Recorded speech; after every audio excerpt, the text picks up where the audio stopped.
And good evening, everyone. Welcome to the Coach's Kage show on 3KG, thekage.com. Bob Kurtz and Scotty Miller with you tonight as we wrap up some girls' seasons here this evening and look ahead to the last few weeks of the boys' season as the winter sports scene is rapidly winding down here.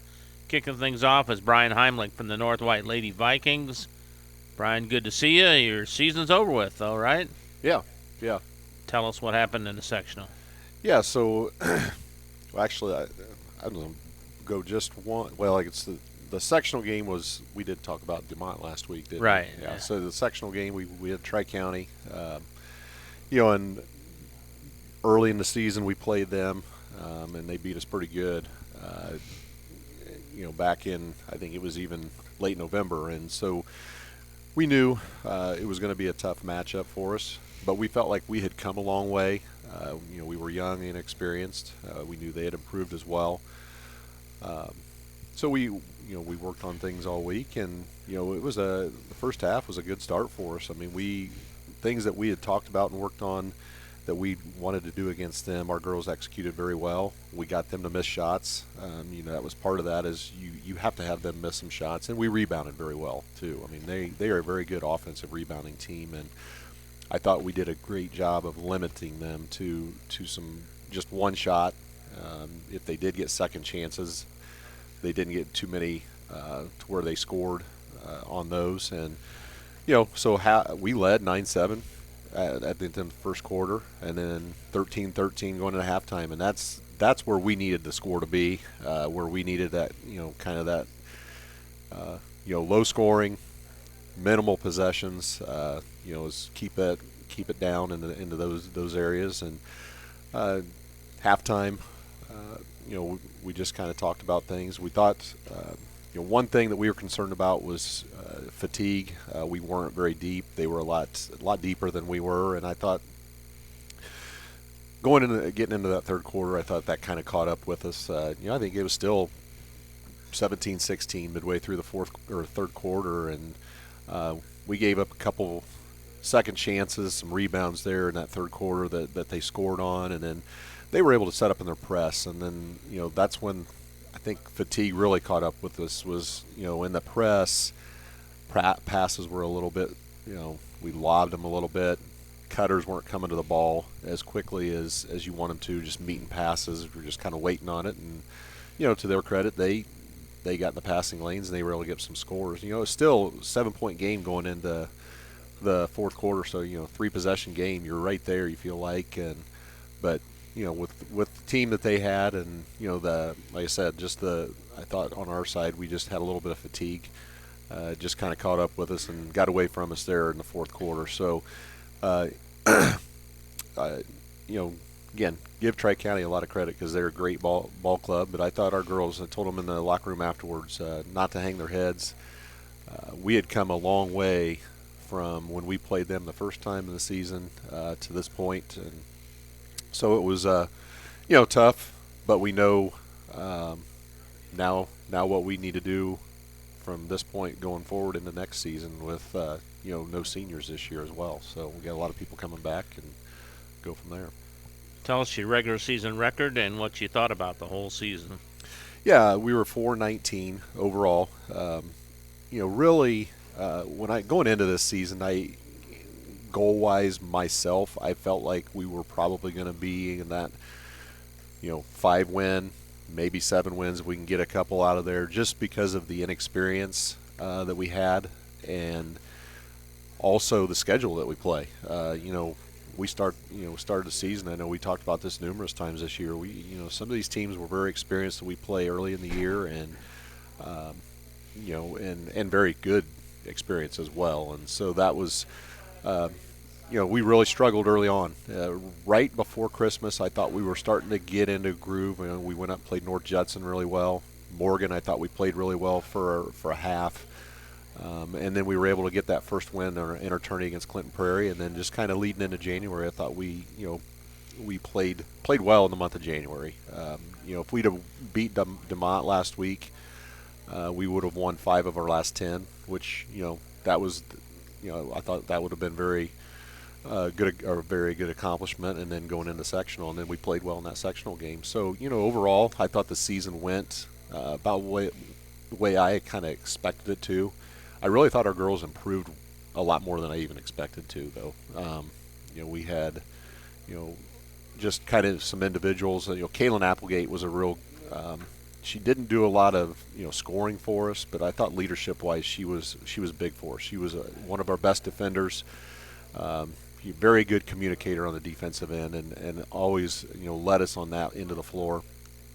And then, really, what I thought helped us in the last half of the year was our point guard play with Sable George coming on. We really had no experience there at all coming in, and I thought she just did a great job from day one to the end of the year, the improvement that she made. And she's still got some stuff, some things that she's got to improve on, but I thought she did a good job there.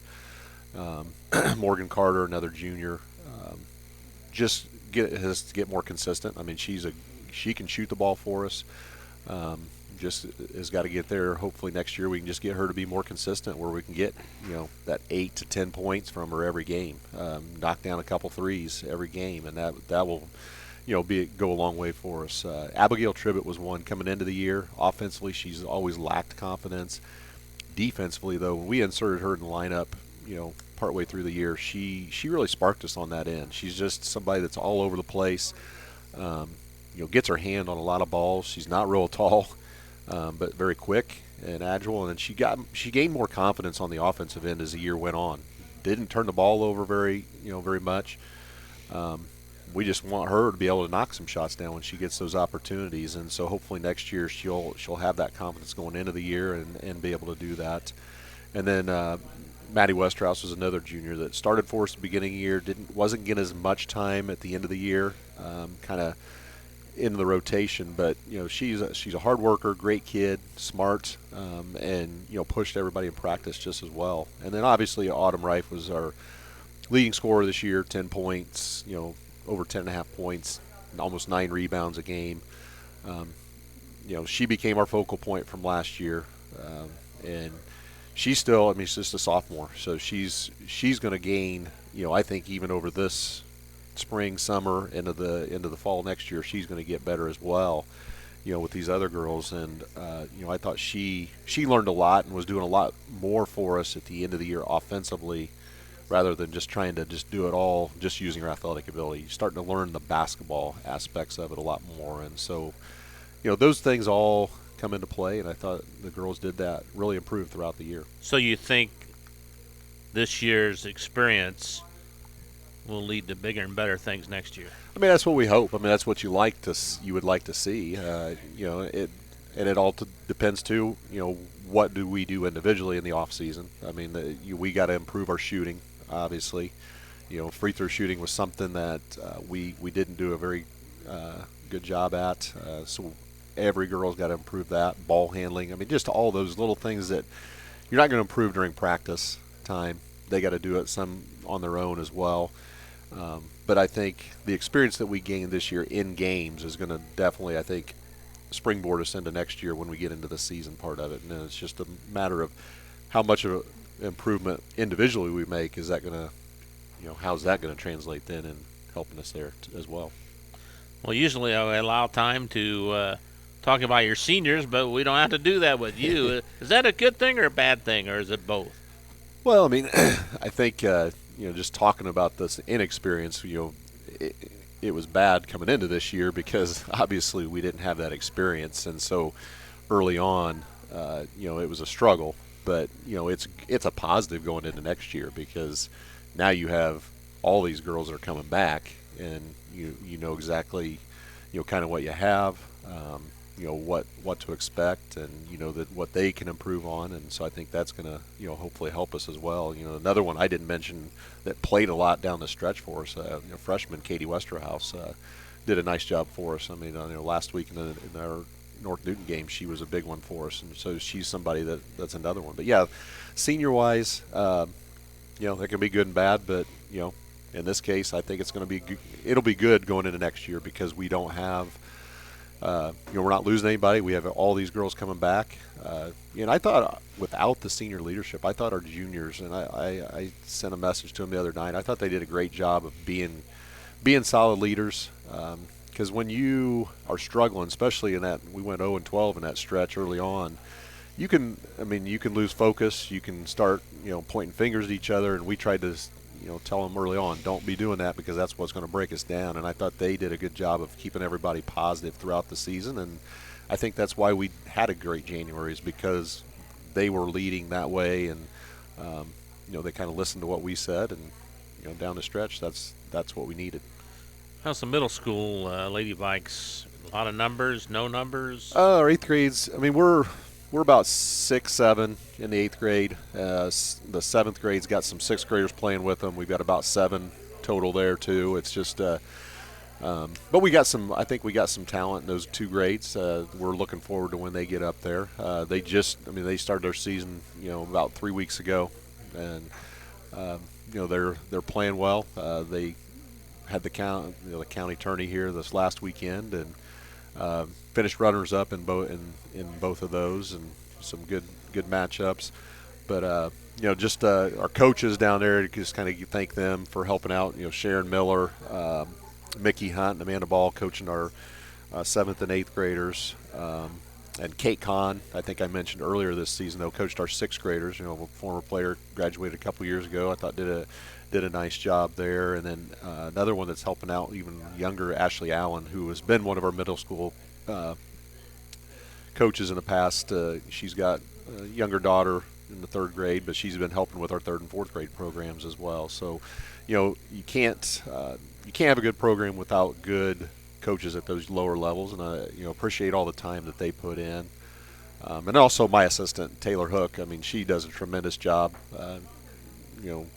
Now it's our 3rd year together, and her and I feel like really see a lot of the same things. She knows my philosophy, and she kind of has the same philosophy, and she works really well with the posts. A lot of the credit that the posts have goes to her. She works with them all the time. But then just in-game adjustments and calling some different sets at different times, out-of-bounds plays.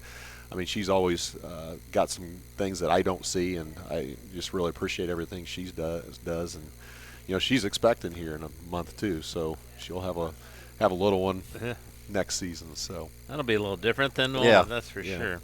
Anybody else you'd like to thank before we get out of here? Well, our band, when they're there, it makes the atmosphere a lot better. They're the coolest, I tell you that. They do a great job. Mr. Hoover does a great job with them, and they, every year they've gotten better, and they're big and they're loud, and they just make the atmosphere a lot better.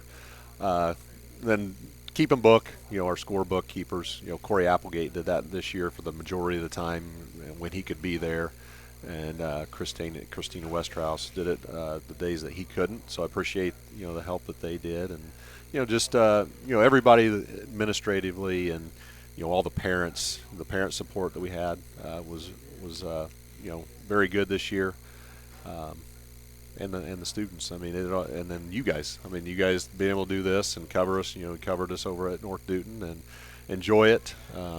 It just makes everything. High school basketball is still. I still think it's a fun thing, and sure, kids have fun, and the sectional time is always a fun time. But so I'm sure I'm leaving somebody out along the way, but my wife. I know she watches us at home sometimes too, so appreciate her letting me still do this and sure. enjoy it, and so appreciate it. All right, well, we appreciate you coming over every week and talk a little North White basketball. I'm sure the North White fans and players appreciate it too. Have a good off season. We'll see you next year. Okay. Okay. Yep. Thank you. Appreciate it. Brian Heimlich from the North White Lady Vikings, back with more of the Coach's Cage Show on 3kgthecage.com right after this. Working with our customers has been Kentland Bank's trademark for 87 years. We're dedicated to making your visit a lasting one, and helping you achieve your goals is our #1 priority. With 5 locations, Kentland Bank offers all loans needed for today's businesses and families, including car loans, mortgages, agriculture, and commercial loans. We're here to make your busy life less hectic by offering online and mobile banking. bill pay, and P2P payments. Member FDIC and Equal Housing Lender. In agriculture, preparation is important. Dedication is you deciding what to plant and then asking what it will take for a good crop. How much work will it take to produce the final crop? In sports, preparation is vital in becoming the best you can be. Dedication is a will of achievements for a winning desire. Corbett Farms encourages everyone to do their best by having a winning spirit, attitude, and achievement. Your positivity will make a difference. Corbett Farms is proud to sponsor high school sports. Pulver Psychological Services offers psychological counseling, consultation, and assessment. Locally owned and operated, Pulver Psych focuses on solutions for the community and serves as support for individuals, families, and organizations. Whether you're in need of personal, family, or success counseling, Pulver Psychological Services can help you reach your life goals, increase work satisfaction, have better relationship compatibility, improve sports performance. Get in touch with Pulver Psychological Services by visiting pulverpsych.com. At Applegate Seed House, we specialize in any and all small seed project needs. This includes government programs, CRP, pollinators and waterways, pasture mixes, and new lawn seed. Applegate Seed House is located 2 miles north of Brook, Indiana, and 2.5 miles east of Highway 41. Call Sam at 765-363-3113. That's Sam at Applegate Seed House, 765-363-3113. Indiana Farm Bureau Insurance Agent Joe Goodeman has been serving the Jasper County and surrounding area since 2009. Being involved in the area, Joe Goodeman has kept his interest in making sure he provides the best insurance for his clients. Whether you need life, car, home, business, farm and crops, or even renter's insurance, Agent Joe Goodeman will keep searching for the best policy for your valued investments. Call Indiana Farm Bureau Insurance Agent Joe Goodeman at 219-866-4694 or stop in at 2570 North McKinley Avenue in Rensselaer.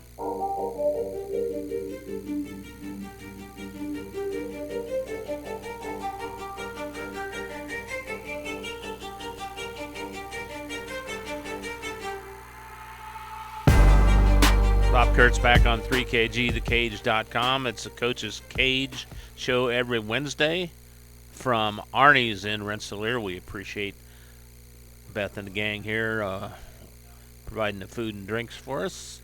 Daniel Jakes now from the North White Vikings, assistant coach, has joined us. Daniel, good to see you again. How's it going? It's going. How are you guys? I'm doing good, doing good. I'm going to turn it over to you to let you explain some of the games that North White has played lately. Yeah, it's been a little while. We played Caston last week at Caston, sectional host site, so really got to get to see some guys play up close that we've watched on film, but it's always a different perspective when we get to see them live, and they're pretty long. Carl's done a great job over at Caston, really disciplined. We thought we didn't really play horrible. We took care of the ball, not as well as we'd like, but we're getting better in that department. And one thing that just continues to kill us is just the offensive boards for teams, and we just got to do a better job of blocking out. And Dane kind of did his thing, 12 points, 7 rebounds. Fernando had 10. We were trying to find some guys to help Dane out scoring wise, and just can't be a one-man show for us. Right. Then that following week played Hebron. Hebron's 17-1, and for a reason. Yeah, they're long, 6'3", 6'3", 6'6", 6'6", 6'7". So we knew that game was going to be tough going in, and I'm amazed that they're not ranked in 2A, but they're solid. And again, Dane double-digit scorer, or not double-digit scorer, I'm sorry.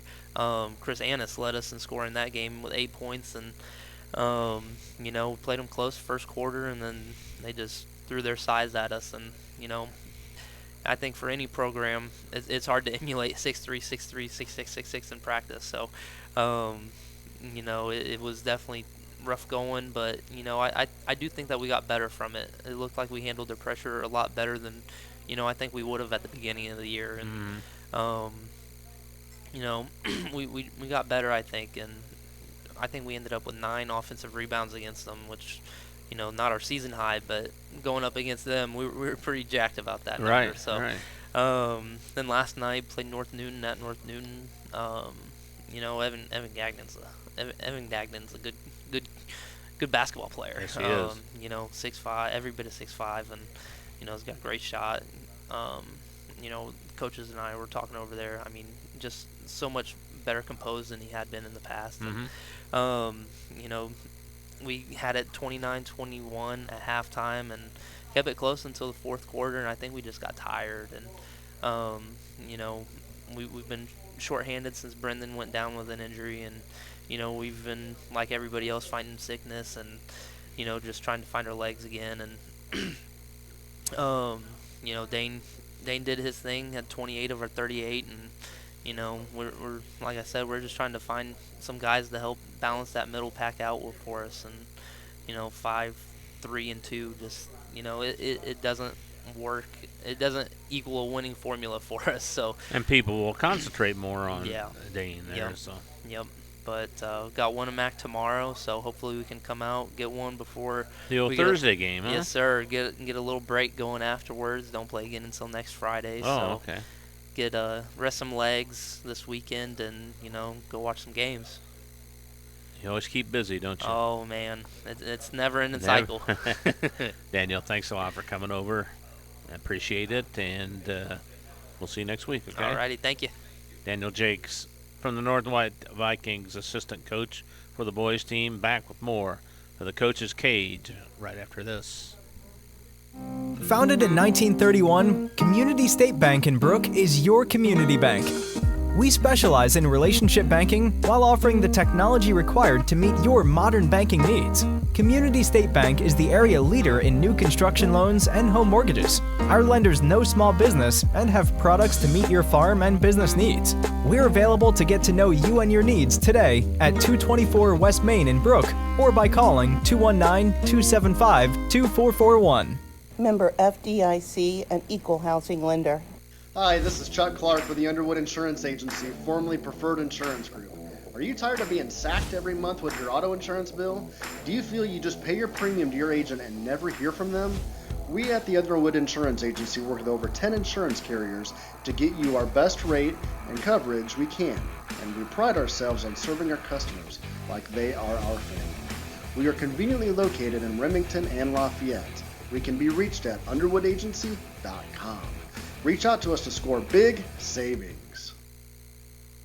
High-quality, personalized dental service is what they do at Hillcrest Dental. For over 40 years, generations have relied on Hillcrest Dental for beautiful, healthy smiles. Dr. John Ayler and Dr. Jack Drone look forward to seeing you for your next dental visit. For information or to set your appointment, call 219-866-7117. That's 219-866-7117. Or visit hillcrestdental.net. Hillcrest Dental is a proud sponsor of all high school athletics. 24/7 Club Fit is a 24-hour keycard accessed fitness center located in downtown Rensselaer. The 8,000 square foot facility offers free weights, weight machines, and a large variety of cardio equipment. We also offer free aerobics classes. 24/7 Club Fit offers 6-month contracts starting as low as $25 per month for students, those 55 years and older, and there are no sign-up or keycard fees. We also participate in the Silver Sneakers program. Call 219-866-0033 or contact us on Facebook.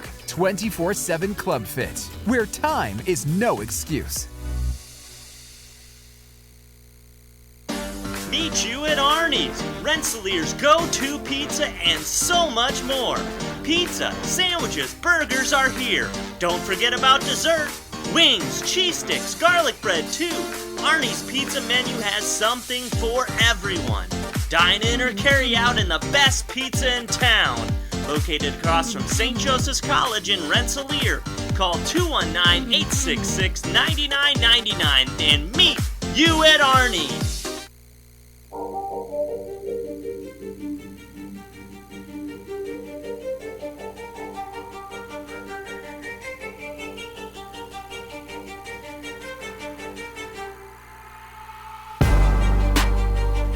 All right, back to the Coach's Cage show on 3KG, thecage.com.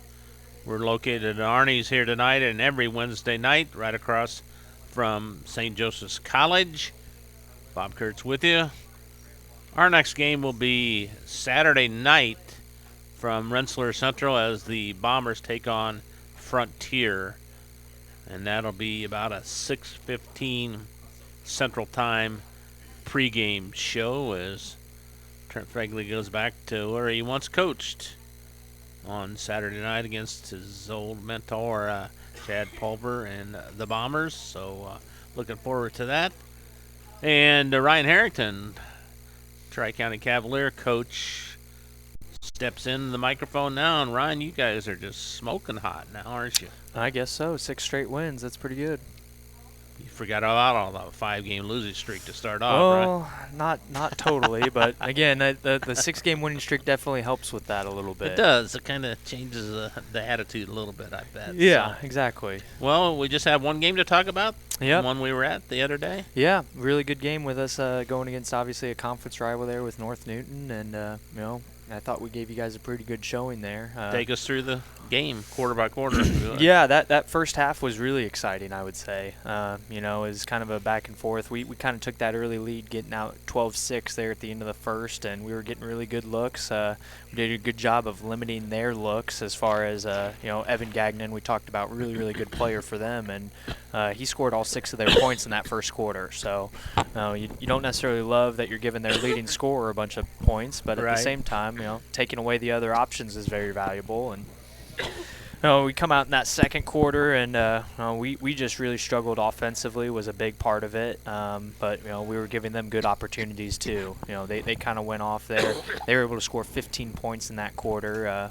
Evan Gagnon had 5, gave up 6 to the Barry kid, and even let a couple of their other guys get some easy buckets. So my biggest frustration going into the half, and you guys kind of alluded to it there on the broadcast, is we weren't doing a good job of boxing out. They were out rebounding us all night long, and that was kind of a big theme of our halftime speech, was making sure obviously that we came out and did a better job of boxing out to limit their opportunities, because they were missing some shots, but they were just getting the offensive rebound and able to get some easy putbacks, and that's just something we can't live with. So we were losing there at halftime 21-19, and I mentioned to you on the broadcast, I gave them my special halftime speech. I had in my back pocket. I've been saving it, and we scored 22 points that quarter, so really exciting. Held them to 11, and if we're able to put together quarters like that where we score 22 and our defense is playing the way it has been, we're a really tough team to beat. So that third quarter was really huge for us, and then we carried that momentum into the fourth and outscored them 16-10 in that fourth. And what was the difference between first half and second half? I think the first half, if you talk about the effort plays, the hustle plays, they were making those hustle plays and we weren't. And I think the second half you saw that script kind of flip, and our kids were making the hustle plays. They were getting after every loose ball. They were getting their hands on a lot of passes. But the biggest thing too, and we hit a bunch of threes, which isn't normal for us. Just in that third quarter, we hit 4 threes. And there's been games this year where we haven't hit 4 threes in a game. So the whole game, yeah. So that was really big for us. And Riley Hughes was, of all those guys in that third quarter especially, he really carried the load for us. He hit 2 threes. He got a easy bucket to a layup at one point, and just really kind of put the team on his back at that point. And he always looks so confident when he shoots. He's a very confident kid, and that's the thing. Early in the year, I'd say, though, as confident as he is, he just, it's one of those things where as a shooter, you got to see the ball go through the hoop. And early in the season, it just wasn't going through the hoop for him, even though he's a really good shooter. And these last couple weeks, he's started to see that ball go through the net, and it's just a game changer because, like you said, he shoots with so much confidence, and he's a good enough shooter that once he gets hot, it causes a lot of problems for the defense, because if they have to come out to him on the perimeter, he's quick enough to go right around him and get layups, and that's kind of what he was doing there against North Newton. But other guys besides just Riley Hughes, Tyler Burns, our other guard, he hit 2 threes as well, and it was kind of the same story there where he started shooting with more confidence. I thought for Tyler, defensively, he had some really big plays, and he also had several really good assists. There was one where Kobe Baylor cut really hard back door, and Tyler saw it coming, just hit him right in stride. Kobe got a wide open layup, and it was really pretty. And I think that's another kid you start to see. These last couple games, his confidence is starting to really get up there. He's only a sophomore, but we talk about you get to this point of the season. If you're a freshman, at this point, you're really not a freshman anymore. Right. If you've been playing varsity, you're a sophomore. And for him, he's a sophomore, but he's got enough experience now. He's starting to play more like a junior, and that's what you really need as you get to the end of the year and as we keep getting into these tough games is those kids having confidence. But then again, other than that, just great, well-rounded effort from us. Grayson Schneider and Noah Dollenberg and Ian Brooks, those three guys that usually come off the bench for us, gave us some really good minutes defensively.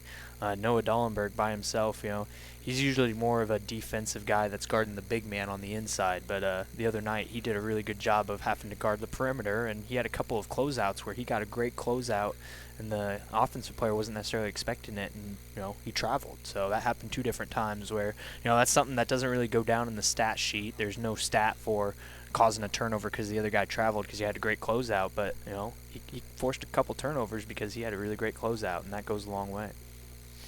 And then we could talk about the one big thing there in the game is Connor Ross took 5 charges there in the second half, and 5? He took 5. We checked it, so it was crazy. It was crazy. And you gotta like a guy that does that. Yeah, and he's kind of a madman when it comes to that.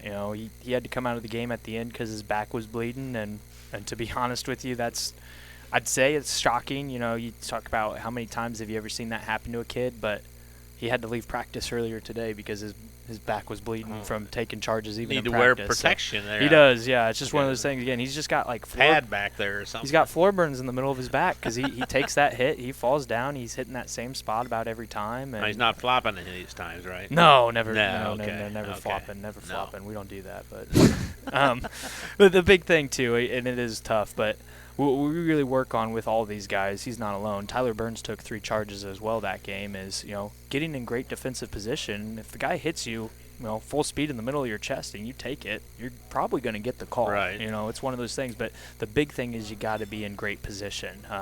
I would say as far as charges compared to historically, I think that there's not as many of them that you see, especially you watch like college basketball. I remember 10 years ago you're watching college basketball, you'd see guys step up right outside of that restricted arc, take a charge, and I can't tell you how many charges I've seen taken here recently. It's one of those things that started to go away from the game, but we just really emphasize with these guys good defensive position, and part of that is if you get in front of them and they hit you and you fall down, you're probably going to get the call. So that's a turnover. It's a turnover, exactly, and it's a huge momentum play too. That's something that we've always emphasized with the kids. 2 of the biggest momentum plays in basketball are you taking a charge or you dunking it. I mean, those are huge momentum plays because they get you fired up, it gets your teammates fired up, it'll get the crowd into it, and so we've got a couple of kids who can dunk it if they're totally open, but those opportunities are pretty few and far between in a varsity basketball game, whereas playing great defense, getting in position and taking a charge, that's something that anybody can do. It doesn't matter how tall you are, doesn't matter how athletic you are. It's kind of a want thing and it's an effort thing, and we've got some really good kids that show that effort, and they go ahead and they take those things. Did you go over all your leading scorers? The only guy I didn't mention, I got to mention him, is Kobe Baylor. So he scored 18 points. I mentioned Riley Hughes was big for us. He had 10. Tyler Burns had 10. But Kobe Baylor led the way with 18. And, defensively, he drew the really tough assignment. He was on Evan Gagnon. He was chasing him around all night. He was tired, but on the flip side, Evan Gagnon was chasing him around all night. They so scored off against each exactly, other. They were going back and forth, and we talk about matchups. That was really fun to watch. That was. They were back and forth. Evan scores 20, Kobe scores 18. That's pretty exciting, and cancel each other out. Cancel each other out, and when we just were able to get a little more well-rounded scoring around Kobe, and that's how we were able to come out on top. Think you're playing your best basketball right now? So far this year, yes, I would say so. And, I think these last couple weeks in practice, too, we're getting the most intensity out of practice. It's this magic thing. Winning kind of can cure a lot of things. And it can. When we're on this winning streak, you're seeing it translate to practice. The intensity's really picked up. The kids are really buying into everything we want them to do because they're starting to see the results. And, that's what you really love to see as a coach is, it's kind of that snowball avalanche effect where all right, we're starting to get things falling into place, and now more and more things are falling into place. We're getting more buy-in. Kids are really excited about things going on. They're having more confidence, and it's exactly what you want as we're getting here into February and heading towards March. I know you got a big double weekend here coming up, don't you? Yes, and that's why it's really important that we are heading in the right direction. This is a weekend that, from the start of the season, if you looked at our schedule, it's like this is a big test. We got Benton Central Friday night, and then we turn around and play West Lafayette Saturday night. So, 2 straight 3A schools, both from that Hoosier Conference, and we're going to really be challenged by both of them. They both got winning records. They both have big men who will, as far as guys we've played this year, they're right up there as far as not only talent but size, and so it's going to create a unique opportunity for us. But the biggest thing that I've talked to the kids about is just, making sure that we come and we bring our best effort and play with high intensity, and then whatever happens, happens. See what happens, yeah. Yeah. I mean, we're not expected to beat these teams, but that doesn't mean that we're going in the mindset of we can't. Right. That's the big thing. You look historically, with Benton Central, yeah, they're a bigger school than us, but it's a little bit of a rivalry as far as, we are Tri-County. You talk about Twin Lakes is the big school in White County. Rensselaer, as far as us playing them, is the big one for us in Jasper County. And Benton County, the only other school is BC. So that's kind of where it works, where we've got these schools around us that we have to challenge every year. And historically, we were always in the BC sectional before we went to class basketball. So it's one of those things that these kids obviously weren't around for that. That was even a little bit before my time. But there's people who come to our games, that go to Benton Central games, that they remember those old big games. And it's just one of those things. You got to embrace the competition. We get to play these schools in the area, and that's what we've talked to the kids about. If we start beating some of these schools, especially close to Lafayette, it's going to start getting more people's attention. How about the JV Cavs? How they doing? They're doing good as well. They're on a big win streak as well. You guys got to see Coach Cook last weekend, and I just can't speak highly enough of the job he's done. Obviously, he's a young guy as well. He is his first year as far as being the head guy with a team. He helped us out last year, so he helped coach, but it's a little different when you're the guy standing up, calling the plays, running the team during the game, and he's just done an excellent job of learning and continuing to improve in that area. And we've had some, again, standouts. We talk about them all the time. We got those Foster boys, obviously, and Drew Foster's done a nice job of coming up to the varsity now. He's been playing 2 quarters for us here lately, and he's done a really good job when he's gotten in there. And that JV game, that's all we hear is his name. I would have to ask Coach Cook. I should ask him. I would guess that Drew's averaging – he's definitely in the double digits. I would imagine he's probably close to 20 points a game because, like you said, like it. He's always the guy being announced. And Matt Hall probably gets tired of saying his name. And we even joke with the boys sometimes. It's like, man, Drew's just so good at getting to that right hand and getting a right-handed layup. Because that's the thing, he scores a lot of points, but they're not difficult baskets. Right. He's just doing a great job of finding the opening. But you got to give a lot of credit to his teammates as well. His brothers, Trey and Nick, obviously they've got a really good connection there. And then Noah Pratt, I've said it a couple times, but he's just really impressed me with how he's continued to improve, not only as a player but as a leader here, being a junior playing down on the JV level. And, we also got Luke Vores, a freshman that's had to really step up and play a lot of minutes. And there's a couple other guys.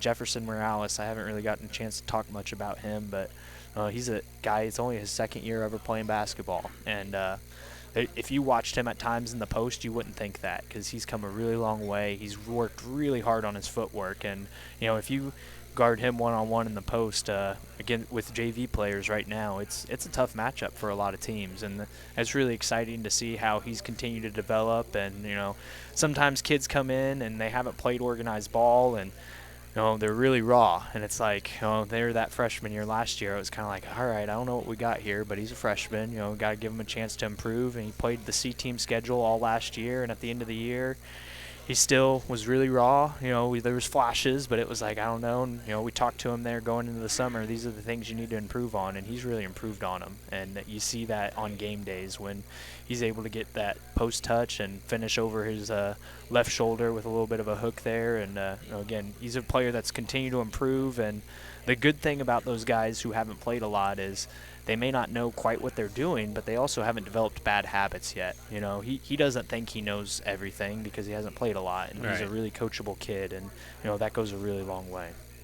How about the health of your ball club? Are you back to 100% everywhere or no? You know, injury-wise, I would say we're getting about as close as we can. I think you talk to about any of these coaches over here, they'd tell you, you know, everybody's got one or two little things that they're dealing with. You know, you're getting to the end of the year, but physically we're getting there as far as our bodies. But, you know, we just got to make sure. Ross is back. Ross is back. We just gotta put a bandage on it. He's just gotta suck it up a little bit. But the big thing, you know, the sickness bug's kind of going through the team a little bit, so it's hit and miss. We had everybody at practice today, though, so hopefully we're heading in the right direction on that. But, you know, that's just the reality of dealing with high school age kids. You know, sickness goes through the school. They don't have a choice, and, you know, sometimes they just happen to catch something. So that's just the realities of it, and we just got to be ready to go. And if someone misses a game, they miss a game. It's next guy up, and we got to be ready to play. What do you hope to accomplish the last part of the season here? What'd you say there? What do you hope to accomplish the last part of the season? Well, I think the big thing you mentioned there, the last part of the season, this weekend's big, and, you know, even if we go 0-2, if we play 2 really good games, I won't be upset at all. And, you know, the kids know that. The big thing that's scheduled is for us and circled and highlighted, and all we've really been talking about is next Friday, that Faith Christian game, because you know, now that decides the conference for us. Home game? It's on the road. On the road. So it'll be a big test for us, and, you know, they're a really talented ball club, and that's a tough place to go play. It's a unique gym. It's Never a small been in gym. there before. Is it a small gym? It's a small gym, you know, small bleachers, but the other thing is they got like a track around the top of it too. Oh, and yeah. you'll have people up there walking, and, you know, we're running while all the games even going on, and, you know, you don't have a locker room. You've got a kind of a classroom situation. Oh, really? If you've got to use a restroom, you're using the same restroom as the public is for the game. So boy.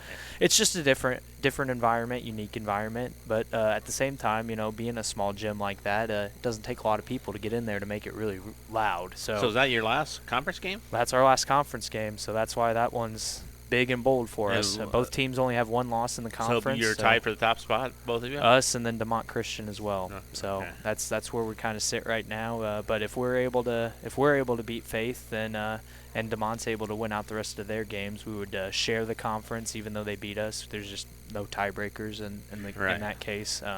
But if Faith's able to beat us, them and DeMont could share the conference as well. It just kind of depends. DeMont's got a couple of conference games left as well, so just kind of see how it goes. But, you know, they've been having a really good season as well, and it's just, again, we got a chance to win a conference. That's a really big deal, and that's all you can hope for. That's all we can hope for, and, you know, especially we dropped that game early. It was a tough situation, but we've done nothing but take care of business since then, and, you know, then after that, we'll figure out then that Sunday after we play that game Friday what our draw is. And it's the next Sunday. That's next Sunday, so that'll be the big key for us right now. Your sectionals where? It'll be at Caston this year. Imagine that. Hard to believe that. Yeah. Sectionals playing at Caston. Yep. So we've got to be road warriors. Got to be ready to get on a long bus ride and ready to play. And, you know, that's just part of the fun of it. I guess you did host it last year, though, didn't you? We didn't. It was at West Central. Where'd you host? Oh, that was we 2 hosted years the ago. girls. We hosted the girls last year. Okay. That's probably what you're thinking. Yeah. Oh, well, I get them all. My age, get them all mixed That's up. okay. So. We'll forgive you. All right, Ryan. Thanks a lot for coming over. Yeah, Good luck you. this weekend. We'll see you next week. Thank you, guys. All right. Ryan Harrington from the Tri-County Cavaliers. Back with more of the Coach's Cage Show on 3KG, thekage.com after this. Anders Water Conditioning in downtown Rensselaer is here for all of your water supplies and softening needs. At Anders, we sell and rent water softeners, water coolers, and have all of your bottled water and salt needs too. Call Chuck to set up your consultation today. 219-866-7430. Anders Water Conditioning, family owned since 1991. After a hard day's work or play, it's time for some relaxation, and there's no better place than Unwind on Front Street in Rensselaer. For massage therapy, facials, spray tanning, yoga classes, and wellness, stop by Unwind. They also offer student athletes 30-minute massages for $25. Alina would like to thank Unwind's loyal customers for their patronage since 2016. To make an appointment, call Unwind at 219-869-0290. Every day you listen to the news, but how is that news affecting your financial world? Things like your retirement and your kids' college fund. You need someone who can help you work towards your goals. Someone to help you move forward in the times of change. Call Mindy Byer at Morgan Stanley. Mindy has 20 years of experience as a financial advisor, and she's right here in Northwest Indiana. To make an appointment with Mindy Byer, call 765-420-8433. Morgan Stanley Smith Barney, LLC, member SIPC. Reinforcements Designs is a full-service graphic design, screen printing, and sign shop. They offer logo designs, screen printing, banners, signs, vehicle lettering and graphics, airbrushing, vinyl letterings, digital printed graphics, freehand engraving, and more. 37 years of design and graphics, Reem Bontrager will help you come up with a customized project of your ideal or plan. Just ask. Give Reinforcements Design a call at 219-866-8626 for your next graphic design project.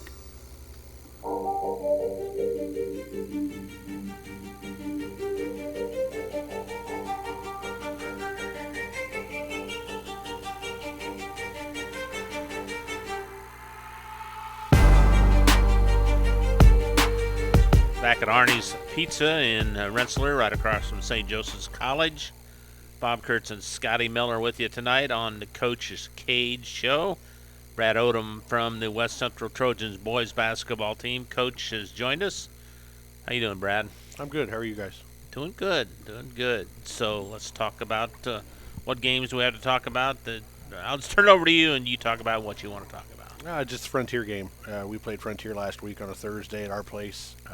Frontier did a real good job getting into their big man inside, and we had a tough time defending him. They beat us 69-55. Tell us about the game. So first quarter got off to a pretty good start. At the end of one, they hit a shot late. We were up 14-13. And then in the second quarter, we really had a hard time getting into any flow. Turned the ball over a little bit. Bryson Aniga was the only kid that got on the board for us in the second quarter. You know, we're really looking for kids that can hit some shots off of his playmaking ability from the outside, and we've been lacking that for a little while. You know, we had some trouble with some health with that game. We were a little shorthanded. Seemed to be a theme. Yeah, we were going on here. We were without one of our post players, and Zach Benning, who is stepping up and filling in for us. He hurt his groin, so I think he might be out for the year.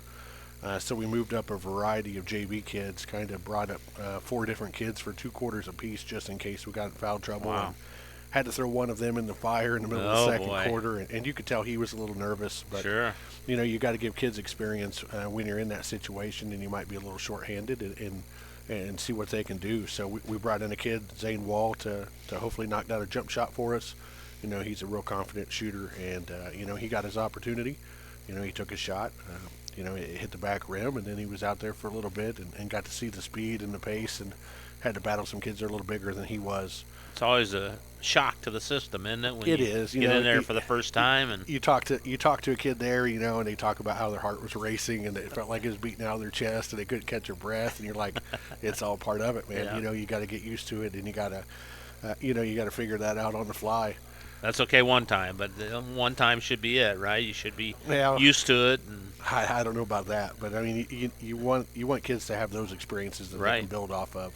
Right. You know, so when we called a couple of those kids up, you could see that their eyes were a little wide and they were a little nervous, and you know, and that's fine. You know, hopefully, you know, it builds a little confidence in them that we're not scared to call their number when we need them.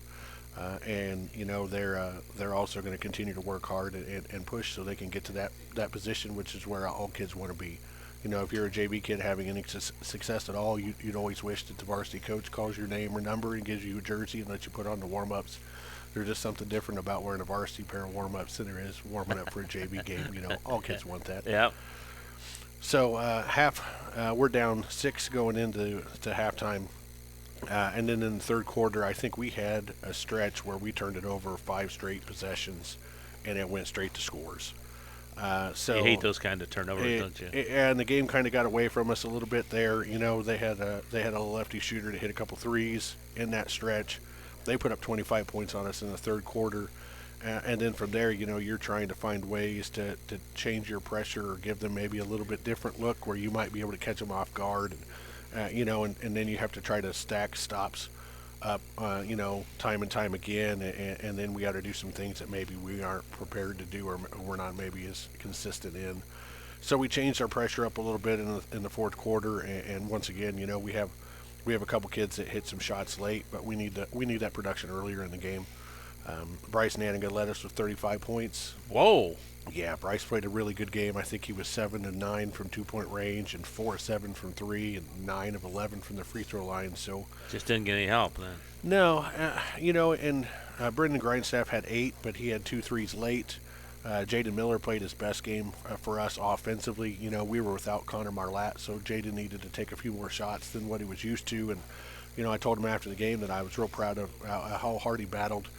And that's one of the most difficult things for kids is when you're not having the success that you want or that you think that you might deserve. How do you keep battling in those situations? How do you overcome adversity and continue to grind and build? So we told him, going into this game against Tri-Township this week, we got to stack stops on top of stops. Mm-hmm. So you play a little game in practice called stop, score, stop. So you got to get a stop and a score and a stop to get a point against the JV kids. So you got to do 3 things right in order to get rewarded. And as we continue to work and get this thing going in the right direction, hopefully those are things that we can apply back into the game times and we can build on those. Let's talk a little bit about who you play this week. Just one game? No, we have Tri-Township on Friday at home, and then we go on the road to Hebron on Saturday. Hebron's lost 1 game this year, right? Hebron's huge. Yeah, that's what, who said that?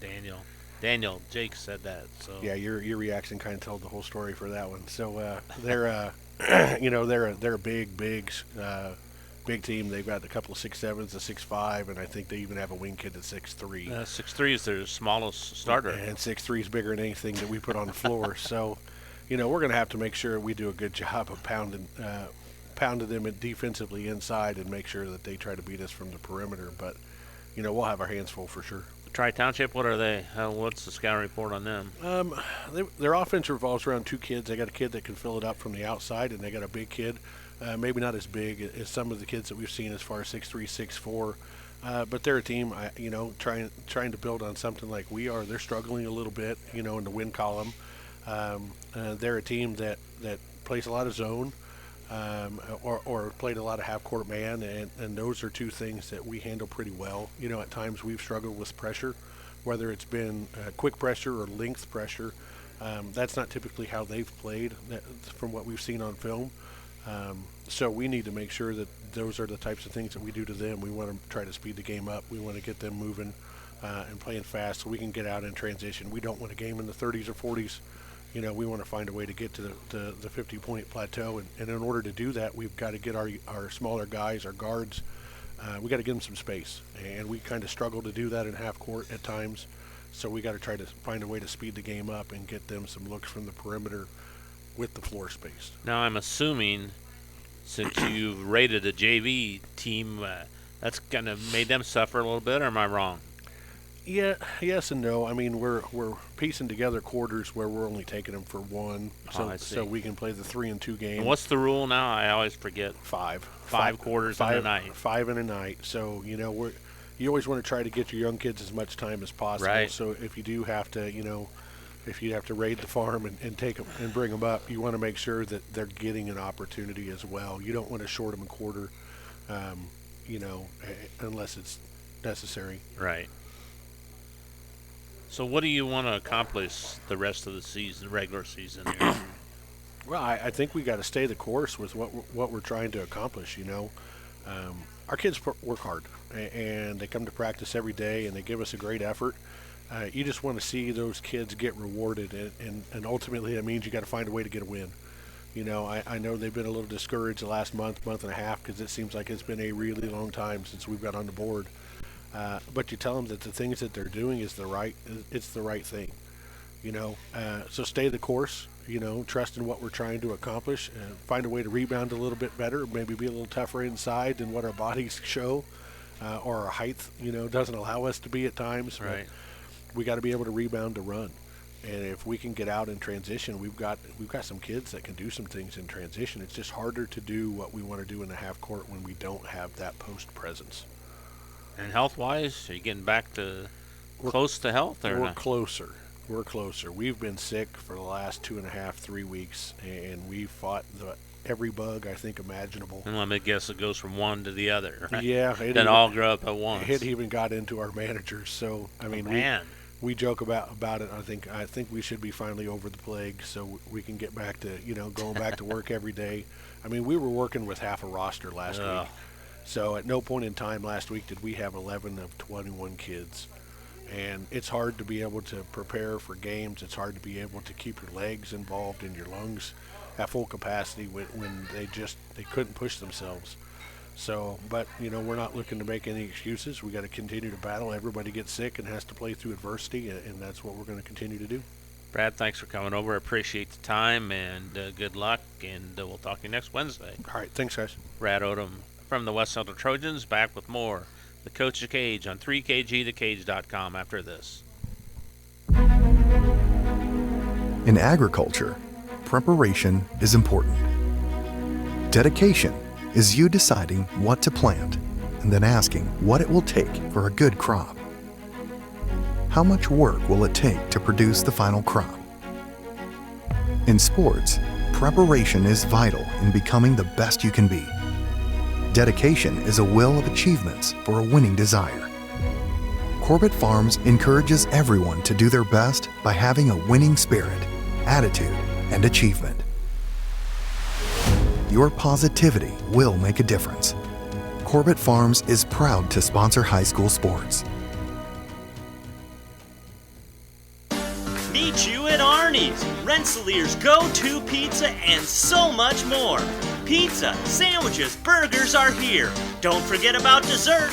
Wings, cheese sticks, garlic bread too. Arnie's pizza menu has something for everyone. Dine in or carry out in the best pizza in town. Located across from St. Joseph's College in Rensselaer. Call 219-866-9999 and meet you at Arnie's. Midwest Contractor Services of Rensselaer, with over 15 years of experience, offers both insulation and gutter services for new construction and existing homes in Jasper, Newton, Lake, and Porter counties. You could save money and lower energy bills by adding more insulation to your house.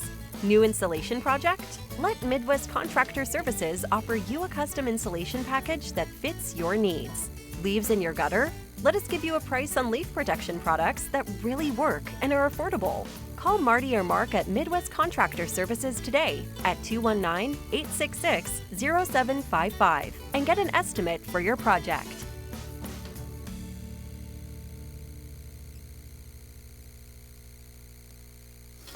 Reinforcements Designs is a full-service graphic design, screen printing, and sign shop. They offer logo designs, screen printing, banners, signs, vehicle lettering and graphics, airbrushing, vinyl letterings, digital printed graphics, freehand engraving, and more. 37 years of design and graphics, Reem Bontrager will help you come up with a customized project of your ideal or plan.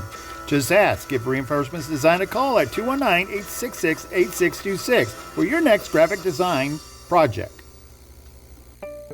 Working with our customers has been Kentland Bank's trademark for 87 years. We're dedicated to making your visit a lasting one, and helping you achieve your goals is our #1 priority. With 5 locations, Kentland Bank offers all loans needed for today's businesses and families, including car loans, mortgages, agriculture, and commercial loans. We're here to make your busy life less hectic by offering online and mobile banking, bill pay, and P2P payments. Member FDIC and equal housing lender.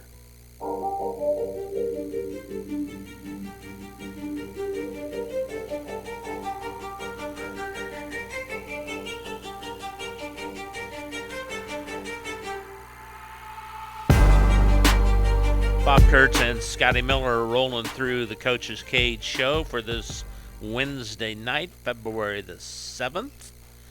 And man, another few weeks, sectionals. Right around the corner. Trent Fagley has joined us now from the Frontier Falcons, head coach of the boys varsity team. Since we saw you last, nice couple wins, huh? Yeah, a couple in a row. Tell us about it. Yeah, so we had West Central first, conference matchup, obviously, and we're getting ready for sectional time, so we're wanting to see kind of what they had. Went over there without a couple starters, as everybody's kind of singing the same song right now with health stuff. played a very complete game, one we've been really looking for as we've kind of built through the back half of the season, and played about as clean a game as we could. Played a good first half, came out in the third quarter, and kind of finished the game in the third quarter, which was awesome. So it was nice to see the guys come out, and instead of getting back into the game and working back in, they came out ready to finish a game finally out of the gate, and I think they brings understood a smile that's to your how it face, needs to doesn't go. it? It does. It's like, okay, they're figuring it out. Next thing you know, you look up and a 8-point lead at halftime is 18, and you're like, there we go. And so they did a great job pushing that. I've got some freshmen that really stepped up and played good games. Tell us about who played well. So big game. Drew Turner, my big man, had 31 points and 14 rebounds. So he had a really nice night. You expect that every night? I like that. Yeah, and that's the thing is he honestly he can. So he went 31 and 14 on 14 of 17 shooting, and then turned around the next game like we talked about with Seeger and goes 8 of 11 for 18 and 9. So he's capable of that. He just needs to understand when he can take over, and guys need to get him the basketball and feed off of him. He mixed then 6 shots the whole 2 games, huh? Yeah, he played a very, very good stretch of games there, and we're kind of hoping he can stick with that now. And then the 2 freshmen, we had Bo Daisy and Clayton Funk. They combined for 14 points and 8 rebounds at West Central, and then turned around the next night at Seeger and combined for 16 and 8. So we're starting to get guys that are really finally worked into their role, and like I told you before, you stick with the plan along and just hope that it pans out to how you want it to, and it seems to be right now, and the guys are getting some comfort. Anybody else you want to talk about against the West Central?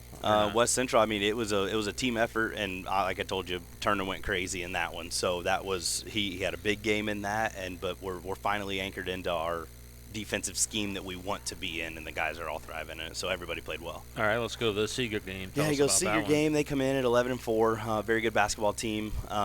Again, missing 2 guys again, and we were like, hey, we're going to do what we can do, and we're going to stick to the scheme and do what we can. Played a very, very good first half, and the next thing you know, we're coming down the stretch, and that is back and forth the whole third quarter, back and forth the whole fourth quarter.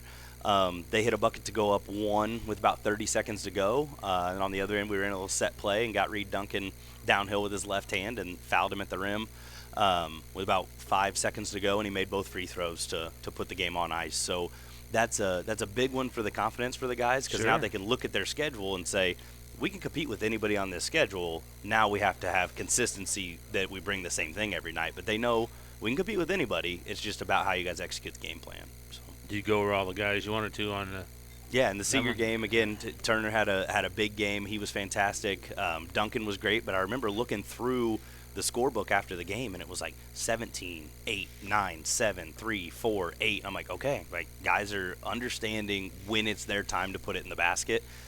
We had some trouble with shots going up too quickly, and then we had some shots not being taken when they needed to be as the year went on, and we just had to get it across to guys like, when you're open and you don't shoot it, you feel like you're saying, well, I'm not a great shooter, so I'm going to hold on a second, to where the other team sees as, okay, cool, let's clog the lane up because he's not willing to shoot it. Right. So guys are starting to understand you got to put the ball in the air because they're plenty capable. It's just a confidence thing. But over the past 2-3 weeks, we really pushed the mental side of the game, and guys are turning a corner. It's been fun to watch.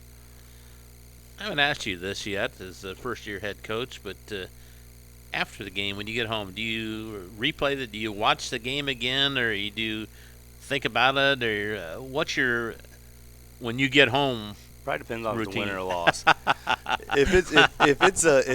if it's a win, I generally try and just let myself enjoy it, relax, get to that next morning when we really start breaking down film. I do the Monticello radio show, and then I go to our practice. And so on wins, when I know we executed well, I usually kind of let it marinate. If we lose, there's generally 3 or 4 things that really stick out in my head that I want to go see if I'm remembering it correctly. Because in the heat of the game, a lot of times you'll think, God, that killed us, and you'll go back and watch and be like, well, it wasn't even that, like it was something else. So I'm definitely more critical when we lose than I am diving into it to celebrate when we win. I wish I was the other way. But when some we coaches win, stay up all night, just to. Yeah, if we lose, I generally do. if we win, I usually take my time to just take a breather. The job is done. We'll get back at it tomorrow. Because it's I don't know if people know that, but it's hard to win a high school boys basketball game. That's what I tell the guys every time. Like, I don't care if the team is 1-15. It is difficult to win a varsity basketball game, so enjoy it, right? Enjoy the night, and then be ready to go at it again. But it's difficult. I mean, we've been watching some of the teams that we play that we've looked at their schedule to where maybe we struggled with them, and then you look and a team beats them by 30, and then the next night they come back and beat a team they shouldn't. It's all over the place. And when you're dealing with kids of 15 to 18 years old, you're going to have big ups and downs. So it's difficult to win. I agree.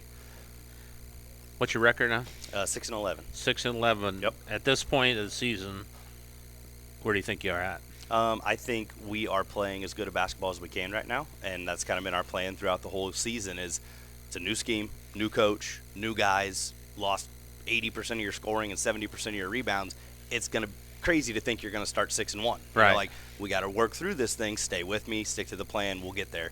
So it's been nice to see the guys start to see some success pop up. We have 5 to go, all winnable basketball games, right? So we know that we should be in these games. It's just going to be the consistency piece. And I would think if the guys go on a stretch here, not of 8-0, but of 8 good games, good performances, that should give them some fuel for the sectional. What's up this weekend? We have North Newton at our place on Friday, and then I come home Saturday to Rensselaer.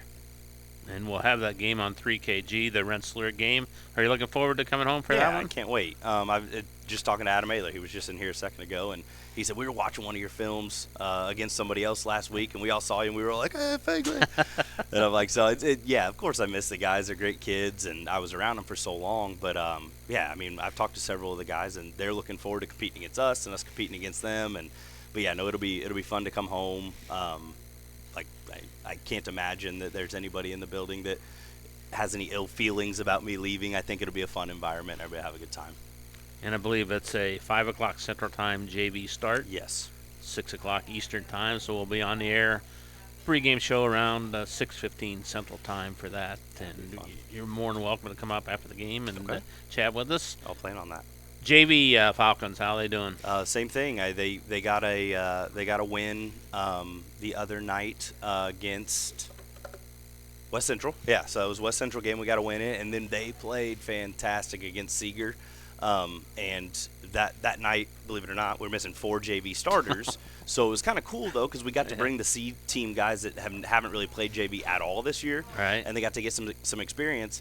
And believe it or not, they're up 4 at half to a solid JV team, and then they were up 8 with about 4 to go, but then the other team picked up the pressure, and with us missing all 3 of our starting guards, the ball started to get turned over a little bit, and they got beat by 1. But it was I hate the moral victory thing, but I mean they impressed the heck out of me. They look fantastic, and it just, again, it proves, it goes to the side of, like, Don Mills is our C team coach, and when we go half court with varsity guys, a lot of times we'll take the other end and split it and go JVC team, and instead of maybe doing the same things that we do with everybody else, a C team may do some skill work or stuff they're lacking on, and the difference between the beginning of the year to now has been incredible. Getting good fan support? Yeah, great fan support. It was very, very full gym for the Seeger game, so it was cool for the guys to get to see that reaction too from everybody.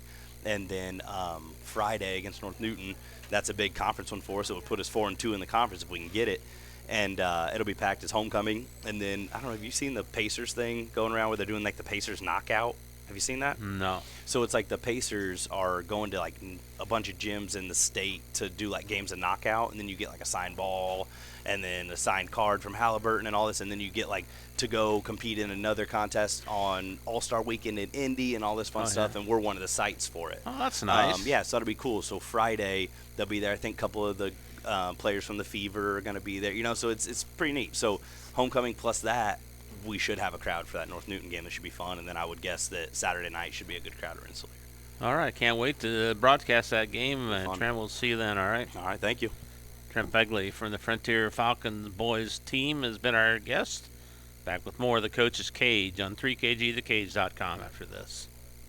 Pulver Psychological Services offers psychological counseling, consultation, and assessment. Locally owned and operated, Pulver Psych focuses on solutions for the community and serves as support for individuals, families, and organizations. Whether you're in need of personal, family, or success counseling, Pulver Psychological Services can help you reach your life goals. Increase work satisfaction, have better relationship compatibility, improve sports performance. Get in touch with Pulver Psychological Services by visiting pulverpsych.com. Hi, this is Chuck Clark with the Underwood Insurance Agency, formerly Preferred Insurance Group. Are you tired of being sacked every month with your auto insurance bill? Do you feel you just pay your premium to your agent and never hear from them? We at the Underwood Insurance Agency work with over 10 insurance carriers to get you our best rate and coverage we can, and we pride ourselves on serving our customers like they are our family. We are conveniently located in Remington and Lafayette. We can be reached at underwoodagency.com. Reach out to us to score big savings. High-quality, personalized dental service is what they do at Hillcrest Dental. For over 40 years, generations have relied on Hillcrest Dental for beautiful, healthy smiles. Dr. John Ayler and Dr. Jack Drone look forward to seeing you for your next dental visit. For information or to set your appointment, call 219-866-7117. That's 219-866-7117, or visit hillcrestdental.net. Hillcrest Dental is a proud sponsor of all high school athletics. At Applegate Seed House, we specialize in any and all small seed project needs. This includes government programs, CRP, pollinators and waterways, pasture mixes, and new lawn seed. Applegate Seed House is located 2 miles north of Brook, Indiana, and 2.5 miles east of Highway 41. Call Sam at 765-363-3113. That's Sam at Applegate Seed House, 765-363-3113. 24/7 Club Fit is a 24-hour keycard accessed fitness center located in downtown Rensselaer. The 8,000 square foot facility offers free weights, weight machines, and a large variety of cardio equipment. We also offer free aerobics classes. 24/7 Club Fit offers 6-month contracts starting as low as $25 per month for students, those 55 years and older, and there are no sign-up or keycard fees. We also participate in the Silver Sneakers program. Call 219-866-0033 or contact us on Facebook. 24/7 Club Fit, where time is no excuse.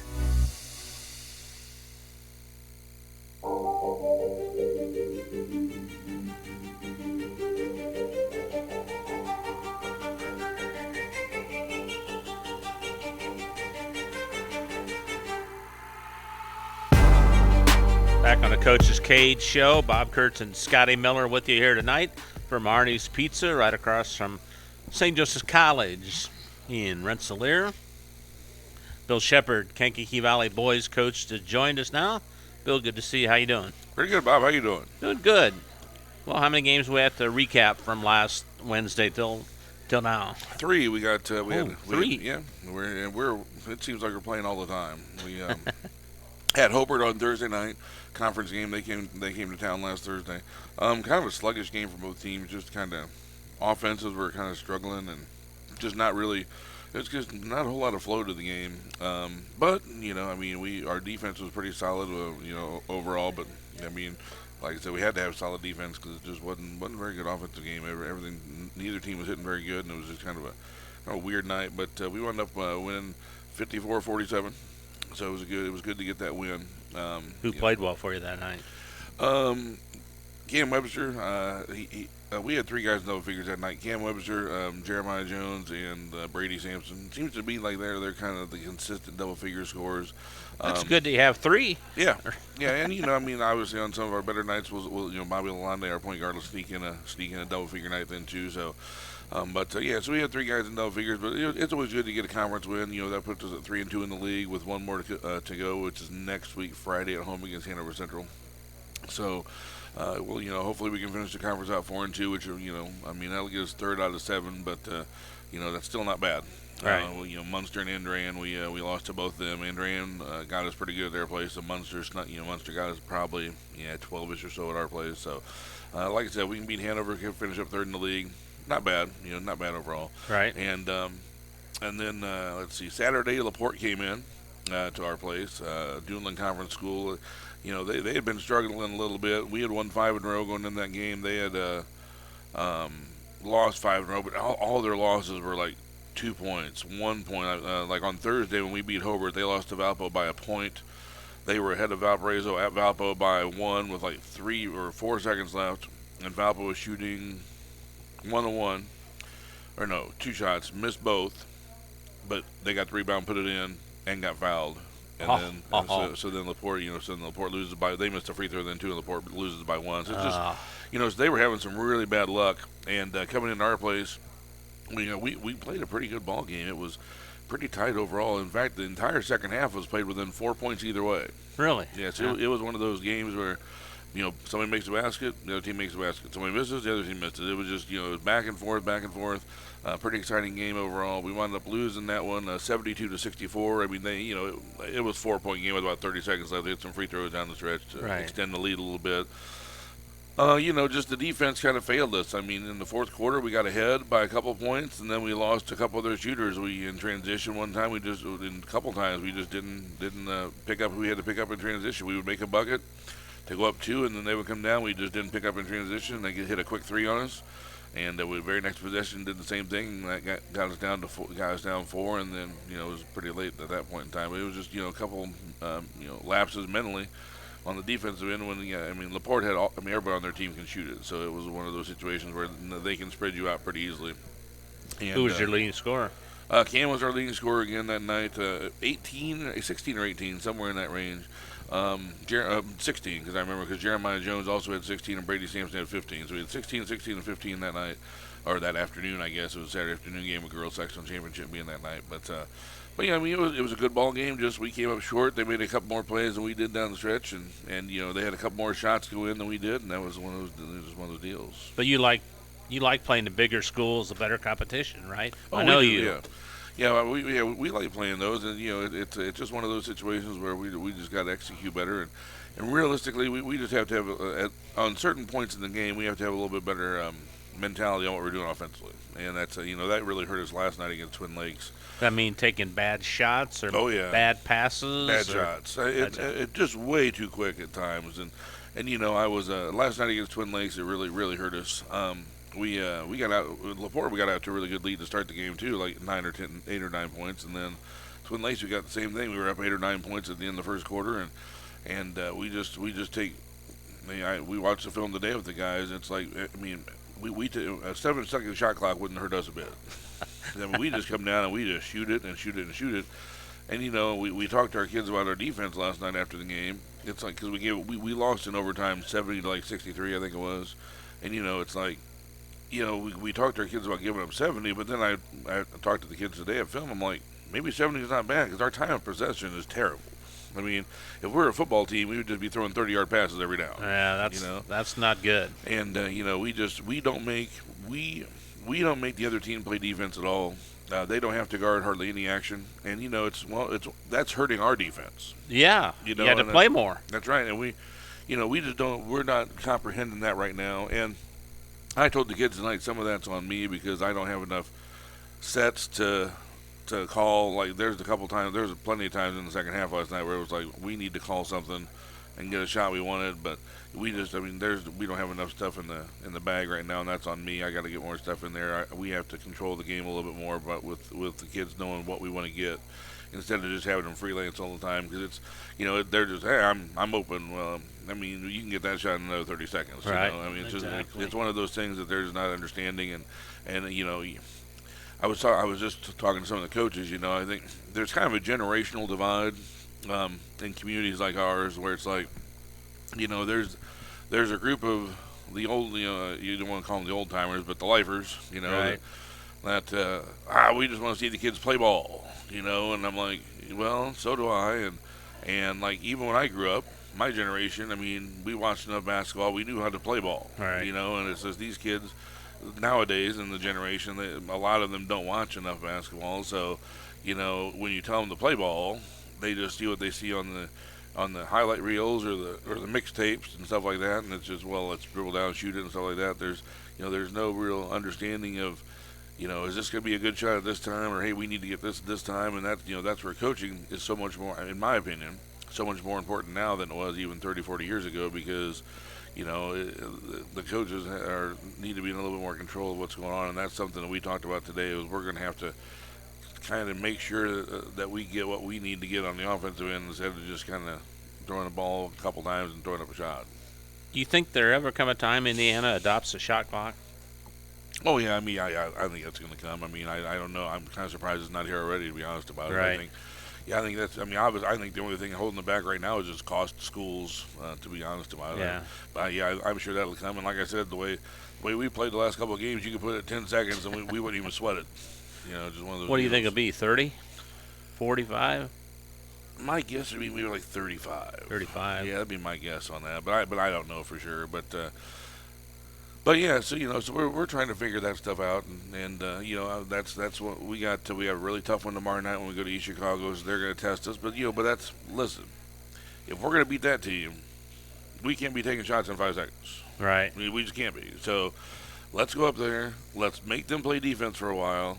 As long as we don't turn it over, of course. Let's run our stuff, get the shots we want, and let the chips fall where they may at that point in time, And then after that, I don't want to say the schedule eases up because nothing's really easy, but there's no more East Chicago's on the schedule, but still, if you want to win a sectional, you're going to have to be able to execute some things to make your opposition play defense for a while, because if you don't, you're giving them a lot more opportunities to score, and quite honestly, a lot of teams have, especially at the 4A level, have really good shooters, so you don't want to give them too many opportunities to score. Talk about last night's game a little bit more. Last night we started out really well against Twin Lakes, and it was just one of those things where we went to a 1-3-1 defense at the end of the first quarter, and because we do that on occasion, we started man, went to 1-3-1 just for a few. We typically just do it for a couple of possessions at a time, but we ended the first quarter pretty well, and then we were up 8. Like 22, maybe 9, 22-13. I want to say something like that at the end of the first quarter, and we continued our 1-3-1 defense, and I think that was a mistake on our part. They got used to it pretty quickly, and they shredded us a few possessions on it. And by the time we got out of it, it's just one of those things that by the time we got out of it, they felt it. They were on the run. You let them get going, right? And they carried that into halftime. I mean, they almost. I don't know. They had to shoot 75% in the second half. But once again, I think we went against our own philosophy of only doing the 1-3-1 for a couple possessions, and that cost us, I think, big time in the first half last night. And that's a mistake on us. That's a mistake we made. We were down 39-34 going into halftime.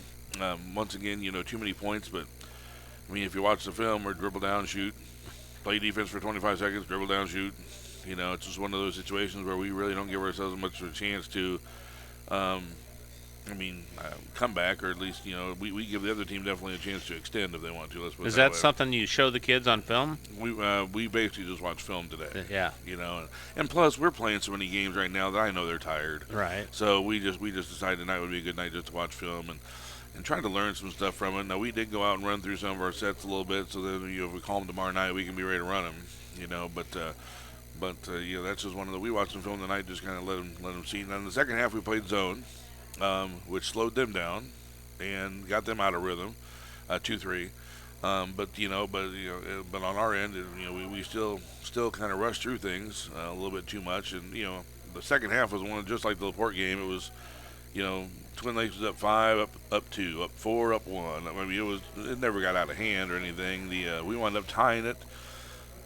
In the fourth quarter, early in the fourth quarter, we wound up tying it, and then I know that about 3 minutes left, Bobby Lalonde hits a 3 to put us up 3. I can't remember, maybe 56-53, something like that. And at that point, I told the kids, my mistake, I think we should have went back to man-to-man at that point in time, but we stayed in our 2-3 zone. They hit a 3 the next possession to tie it, and then they hit a 2 to go ahead with about a minute and a half left, and then we actually hit a 2 at the buzzer to send it into overtime. Really? Yeah. So who made that? Brady Sampson got that. So then after that, they hit a couple inside shots against us to start the overtime, and we were down 4 pretty quickly, and then it was just an uphill battle from there. But wound up losing that one in overtime, 70-63, and just one of those situations where I wish I would have went to man to man after we hit that 3 to get ahead. But once again, it's we got to be more selective and patient on the offensive end and know what we want to get, especially in these big games when every possession is so important, or when another team's on a run a little bit, just settling down and getting what you want. And that's some things that the coaching staff talked about in the past 24 hours, and some things we're going to be getting a little bit better at. And only one game this weekend, or? Oh no, we got at East Chicago tomorrow, and then Calumet on Friday, and then we can finally relax for a little bit because then we don't play again until the following Friday. So, we got 2 more games this week: East Chicago and Calumet, both on the road, and then we're off until the following Friday. So hopefully we can just catch up on some practice and stuff, because it's been 3 games and 2 games now, 3 games again. It's been a wild few weeks of just playing, not really getting a whole lot of time to work on anything. So we're hoping to slow down and get some time to work after this weekend. Give us a report on the JV Cougs. Actually, we brought up one kid from the JV, and he started for us last night. But he's been up for a few weeks. So he was their best player, so we kind of stole them. But they're competing pretty good. They lost to LaPorte, very close game though. I can't remember what it was. It was a really close game, and then they wound up beating Twin Lakes last night. So so they've been playing pretty well. For us stealing one of their best players, they've been doing pretty well over the last couple weeks, competing really hard.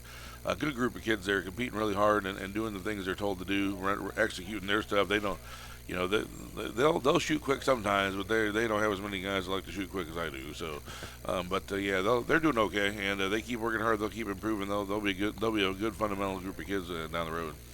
What do you want to accomplish with the Cougars the last few weeks of the regular season? Just understanding really just what we've been talking about tonight, just on the offensive end, understanding the importance of just possessing the basketball, and executing our stuff, and maybe try to dictate the tempo of the game a little bit, dictating the outcome of the game a little bit more than we do. And I think our defense is better, but I think our offense right now is really hurting our D, and it's just because I told the kids tonight we're kind of playing with like a lawless attitude on offense. Just kind of there's really no rules. It's just do what we got, do what we feel like doing, and we're just not thinking things through as well as we got to on offense, and that comes from that starts with us as a staff too. We gotta make sure that we're calling things we need to call, and not just falling into the trap of just letting the kids play. And sometimes that's tough as a coach, because you just want to let them play at times, but. We have a schedule where there's not many games where you could just go roll the ball out and play an open gym style. And if you work the ball around, you might get better shots. Well, yeah. You at least want the opposition to play defense and try to mess up once in a while. Right. And if they're high school kids, if you make them move and make decisions, make decisions after a while, they're gonna mess up. They're gonna make a mistake somewhere, just like we do. Right. When teams make us play defense, we eventually break down. We're high school kids. Right. That's what happens. But I just don't think we give the opposition enough chances to do that. Right. And that's going to be the big thing. If you're going to win a 4A sectional, they're not going to break down in 2 passes. No. Those teams, and you're going to have to work the basketball. You're going to take care of the basketball, and you're going to have to be pretty diligent and pretty stubborn with what you want to get. And that's that's the one thing over the course of the next 5 games that we really need to learn. And because we proved we could do it against Portage, we talked about that tonight too, against the big win against Portage. We ran one offense the entire night, but we never got out of it, and we got exactly what we wanted out of it. Either an inside shot or a 3 off of a down screen, and that's that we just stuck right with it, and. Yeah, I just think that we need more of that mentality, and I don't know why when we did it that once we got away from it per se, but we got to make sure we get back to it. One thing I meant to ask you, and I finally remembered tonight, after this season, you're going to be reclassified. Is KV going to stay at 4A, drop to 3A, or we're going to be 3A? You're going to be 3A? Yep, we're going to be 3A. We're going to be well below the line now. Where you belong. Correct. Yeah, we're going to be well below the line now. I assume you think that's a good thing, then, right? Oh yeah. There's no doubt about that. Right. But we're always right around the line. Right. But since they moved the line up to 20% now instead of 25%, we're not going to be around the line anymore. So we're going to be 3A for the well foreseeable future. Will that change your schedule any or no? Yes, I don't see any. We play a lot of 4As. I would like to keep a couple. I don't see a reason to play 6 or 7. No. You know, so I mean, obviously Munster's a 4A in our conference. Our entire conference, other than Munster, is 3A basically. Andrean's a 2A, but I mean they're basically a 3A.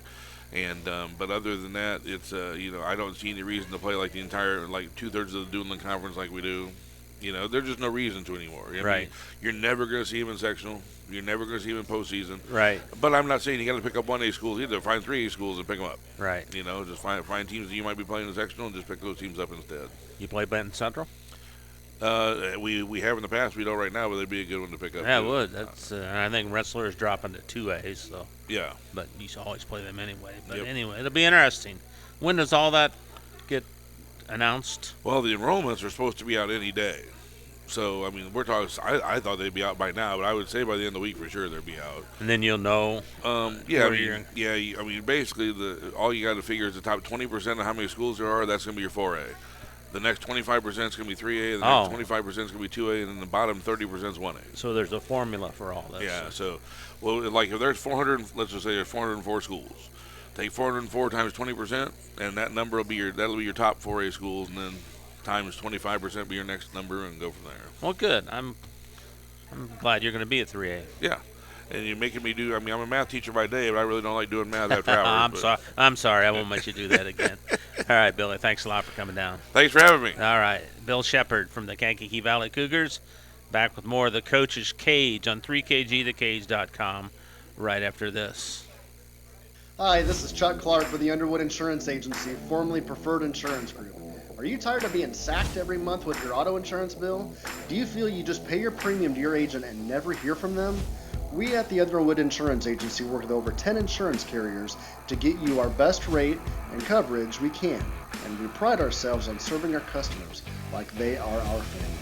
We are conveniently located in Remington and Lafayette. We can be reached at underwoodagency.com. Reach out to us to score big savings. After a hard day's work or play, it's time for some relaxation, and there's no better place than Unwind on Front Street in Rensselaer. For massage therapy, facials, spray tanning, yoga classes, and wellness, stop by Unwind. They also offer student athletes 30-minute massages for $25. Alina would like to thank Unwind's loyal customers for their patronage since 2016. To make an appointment, call Unwind at 219-869-0290.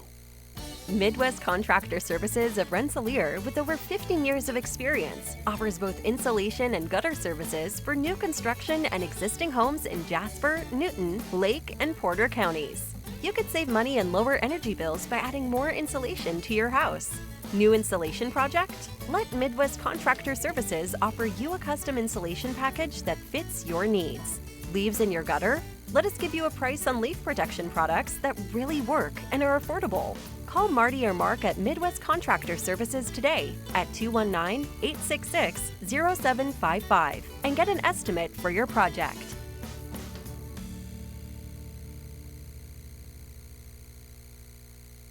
Every day you listen to the news, but how is that news affecting your financial world? Things like your retirement and your kids' college fund. You need someone who can help you work towards your goals. Someone to help you move forward in the times of change. Call Mindy Byer at Morgan Stanley. Mindy has 20 years of experience as a financial advisor, and she's right here in Northwest Indiana. To make an appointment with Mindy Byer, call 765-420-8433. Morgan Stanley Smith Barney, LLC, member SIPC. Anders Water Conditioning in downtown Rensselaer is here for all of your water supplies and softening needs. At Anders, we sell and rent water softeners, water coolers, and have all of your bottled water and salt needs too. Call Chuck to set up your consultation today. 219-866-7430. Anders Water Conditioning, family owned since 1991. Founded in 1931, Community State Bank in Brook is your community bank. We specialize in relationship banking while offering the technology required to meet your modern banking needs. Community State Bank is the area leader in new construction loans and home mortgages. Our lenders know small business and have products to meet your farm and business needs. We're available to get to know you and your needs today at 224 West Main in Brook or by calling 219-275-2441.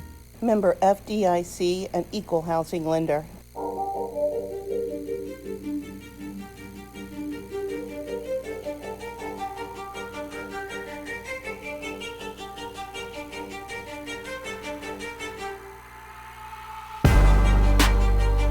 All right, turn our attention to girls basketball to wrap up another season. It's North Newton girls coach Chris York. And Chris, glad for you to come back this week and to talk about the season. I'm going to turn it over to you and let you explain it. Okay, well, always good to be here. I wish the season were longer. I wish I could come back. I just always love coming down here. I love being on. So well, you're more than welcome to but talk. But what would I talk about amidst all the boys? All the boys coaches and everything. I wouldn't have any games to report. We can talk about anything. I don't care. Oh yeah, I guess we could do that. We've just finished our exit interviews. We were 3:15 to about 5:15 each of the last 2 days, and you wouldn't really think that it would take that long with only 11 kids, but it did. You talk to everybody individually and. What do you talk to them about when it's an exit interview? Well, I mean, we talked about how we wish that we had had some more wins and stuff like that. But, I always ask the questions of, what worked. If you could change things, what would you change? What did you not like so much? What kind of things can we work on? And, you go in there and you're honest with the kids about what the season looked like and how things went. And you have to have an open mind, especially when you have a 5 and 20 and a 6 and 18 season. You have to have an open mind to what do you think happened? What do you think worked and didn't work? And the things that didn't work, I mean, I can pinpoint some of the same things that they said. And I said, yeah, you're right. I mean, you get to I know for a fact for me that I get into ruts. And at the beginning of the season, you check all the boxes. You check all the boxes of rebounding and defense and all this other stuff, and then games start. And it becomes different.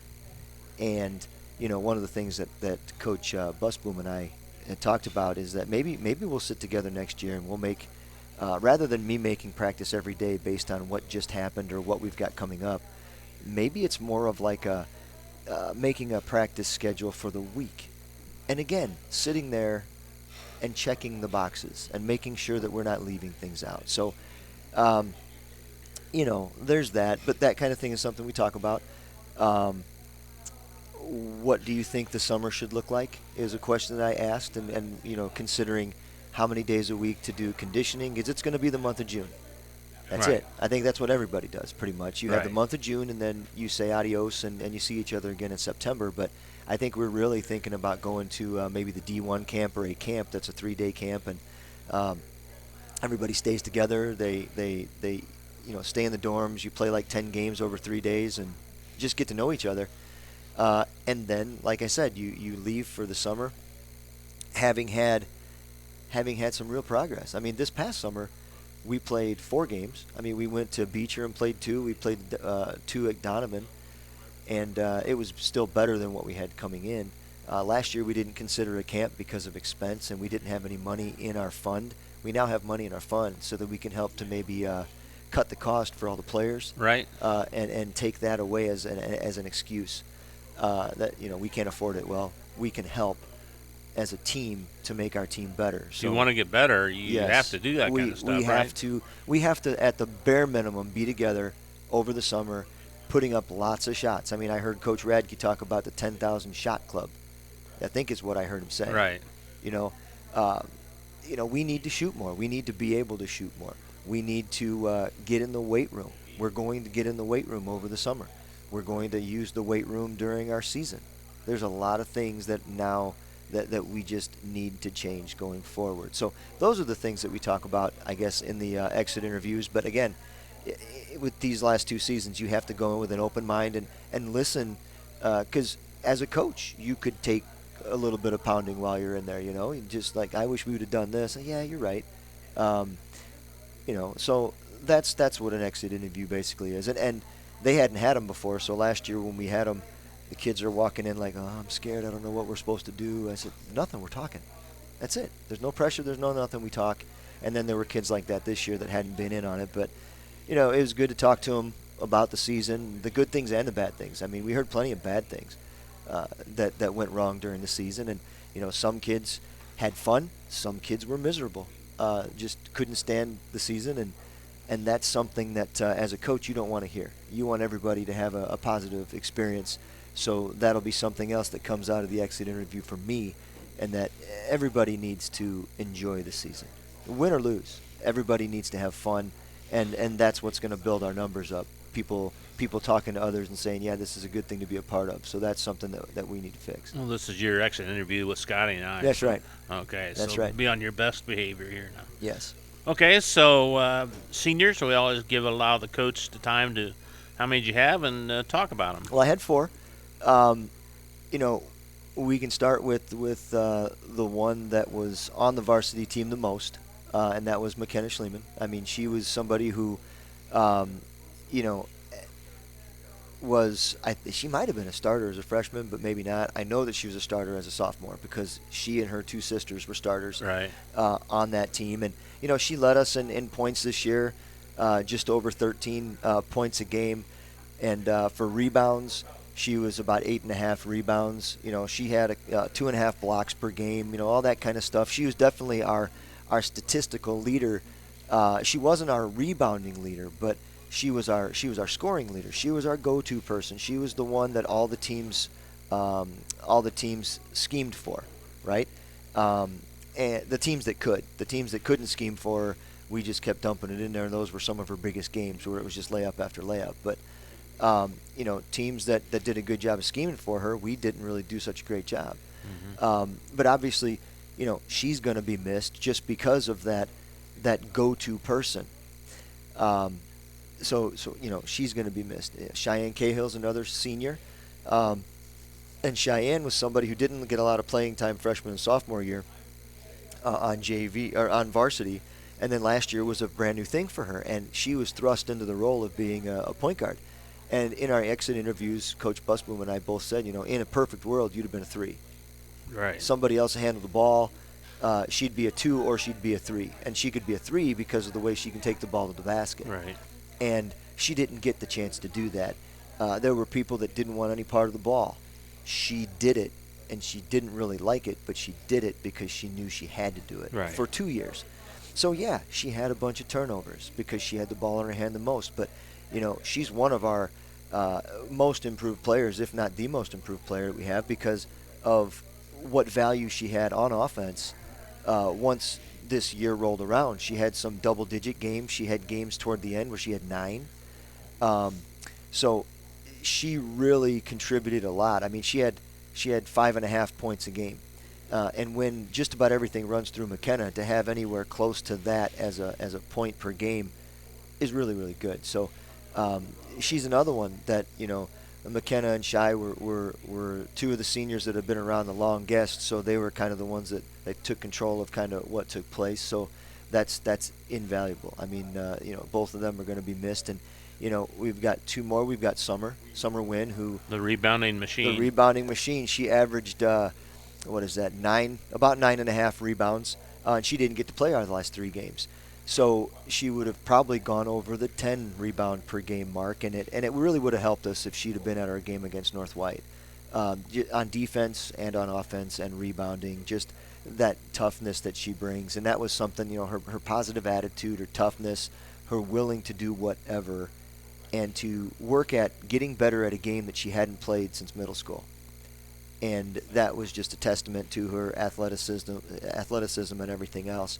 And she wasn't maybe as much of a vocal leader as she was in volleyball and in softball, because this was the first time she's been there since middle school. Mm-hmm. So it's kind of hard to just jump in and put your stamp on something when you haven't been there. So right.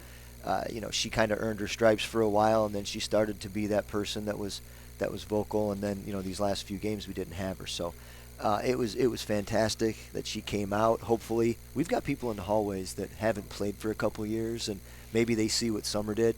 Maybe they see what Lexi Cunningham did last year, where they didn't play for a couple years, and they're like, on my senior year, I think I'm going to go and play.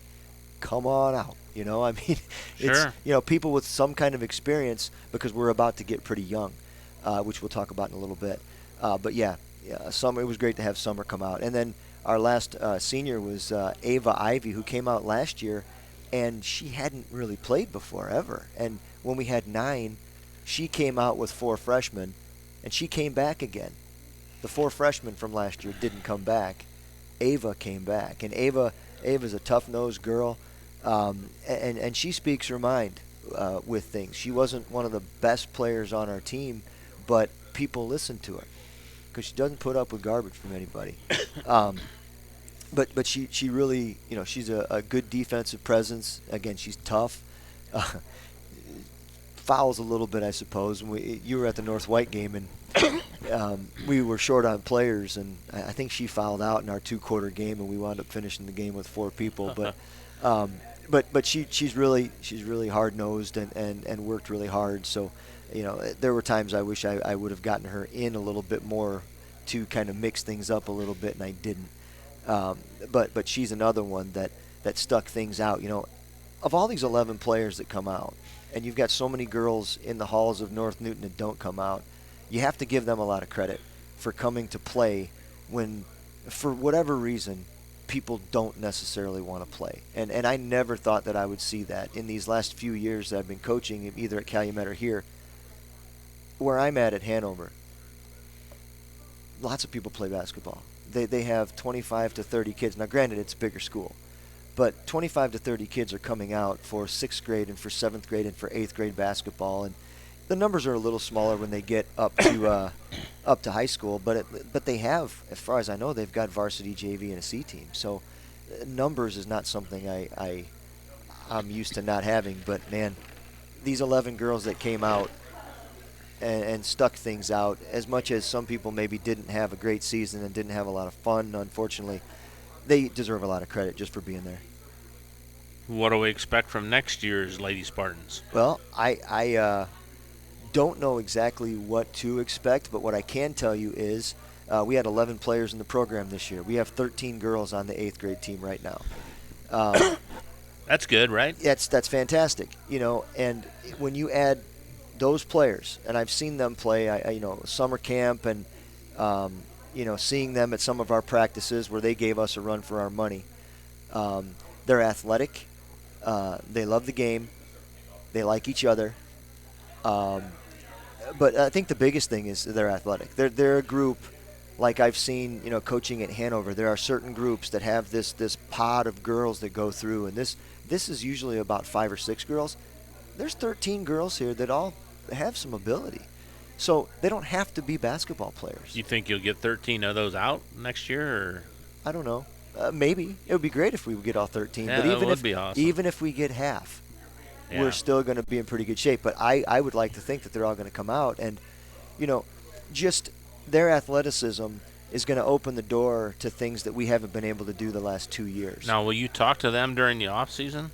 I'm going to games right now. Oh yeah, they're playing right now. Yes. I was at an elementary school game last night. I'm going to one tomorrow. I'm going to as many games as I can until they're done, just to kind of see what's there. But there are still kids that travel. There are still kids that don't catch. There are kids that don't dribble so great. There are kids that have not such great looking shots, but they're athletes. And when you have people that come up that have more speed than what we're used to having, and things like that, and some of their instincts, beyond that, just a competitivism that I see that has kind of been lacking a little bit with some of ours. And that influx of energy and athleticism is going to breed competition. That competition is going to make us better, because you no longer walk on the floor and say, here's your varsity uniform. Right. And you're going to have to really work and practice every day, and there's not going to be off days. So I think that regardless of basketball talent, the fact that we have a bigger pool to draw from, the fact that we have people coming in to help push, and the camaraderie that they seem to be bringing with them, I think that's going to be a real positive. I think. That's awesome. I really think it is. That's awesome. Yeah. About time numbers from all these smaller schools get built back up a little bit. Yeah, so. and at the same time, there's we had 13 girls in the 7th grade come to the call-out meeting. They were down to 6, and now they've got people injured. So there are kids that are on the 8th grade team that are playing the 7th grade games to go along with 2 or 3 kids that are left right now because of injuries. So, we have this really nice class, and then we go right back to having low numbers again. So there's going to have to be something we do. There's been talk again about maybe Coach Gonzi had this thing called Little Spartans, and it kind of went by the wayside. I would love to get that going again. My sister is on the board up at Hanover for their Junior Wildcats program, and there's hundreds of kids that are in that program. Got to start them early, don't you? Got to start them. And, at the game last night, the Morocco coach told me, he's like, they're so green. It's a 5th grade game, and it's their first game or whatever, and they just don't look like they know what they're doing.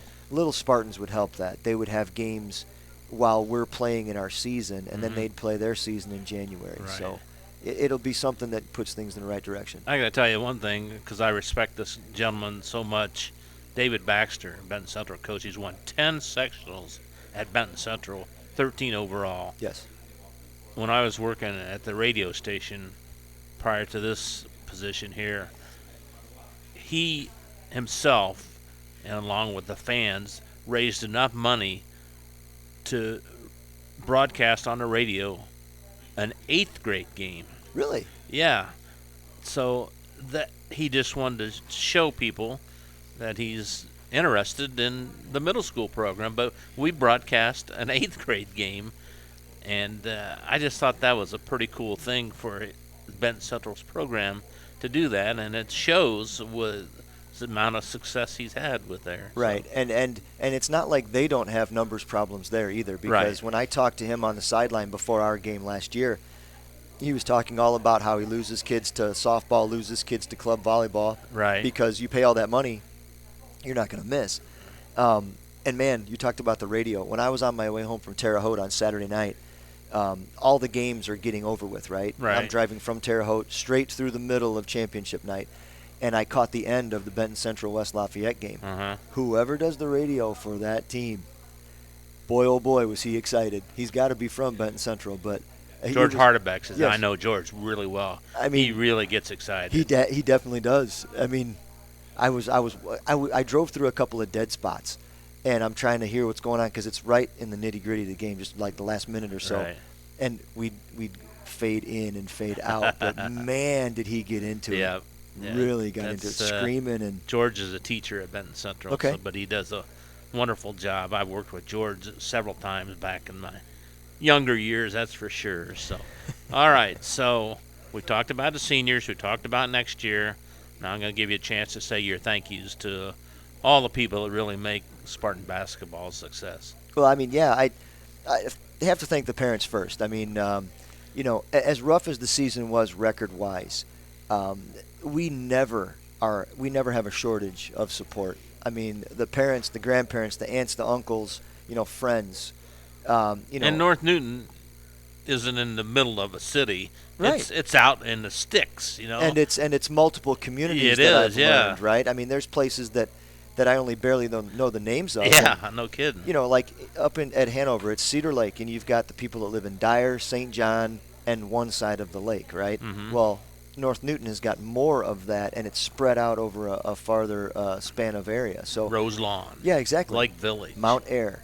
Exactly. I mean, you just can't go through that. Right. But the parents and the fans do such a great job. I mean, I come from a place at Calumet where I might have had 1 or 2 parents that came to the game, and the whole place was just crickets, right? So, no, we haven't had a lot of success yet, but the parents are always going to be there, right? Right. Coach Zachary, being the athletic director, all the stuff that when I need something, I ask him. Jess Wynn, who works, in the office with him, and there's times that I have a question about paperwork or I need to do that, and Jess is always there to help. And the coaching staff this year, having Lyle Busboom, we got along very, very well, and he did a really good job of hopping up and suggesting things, or when I had some stupid idea, he'd be like, yeah, I don't think so, right? And then Chloe Vanderwall too.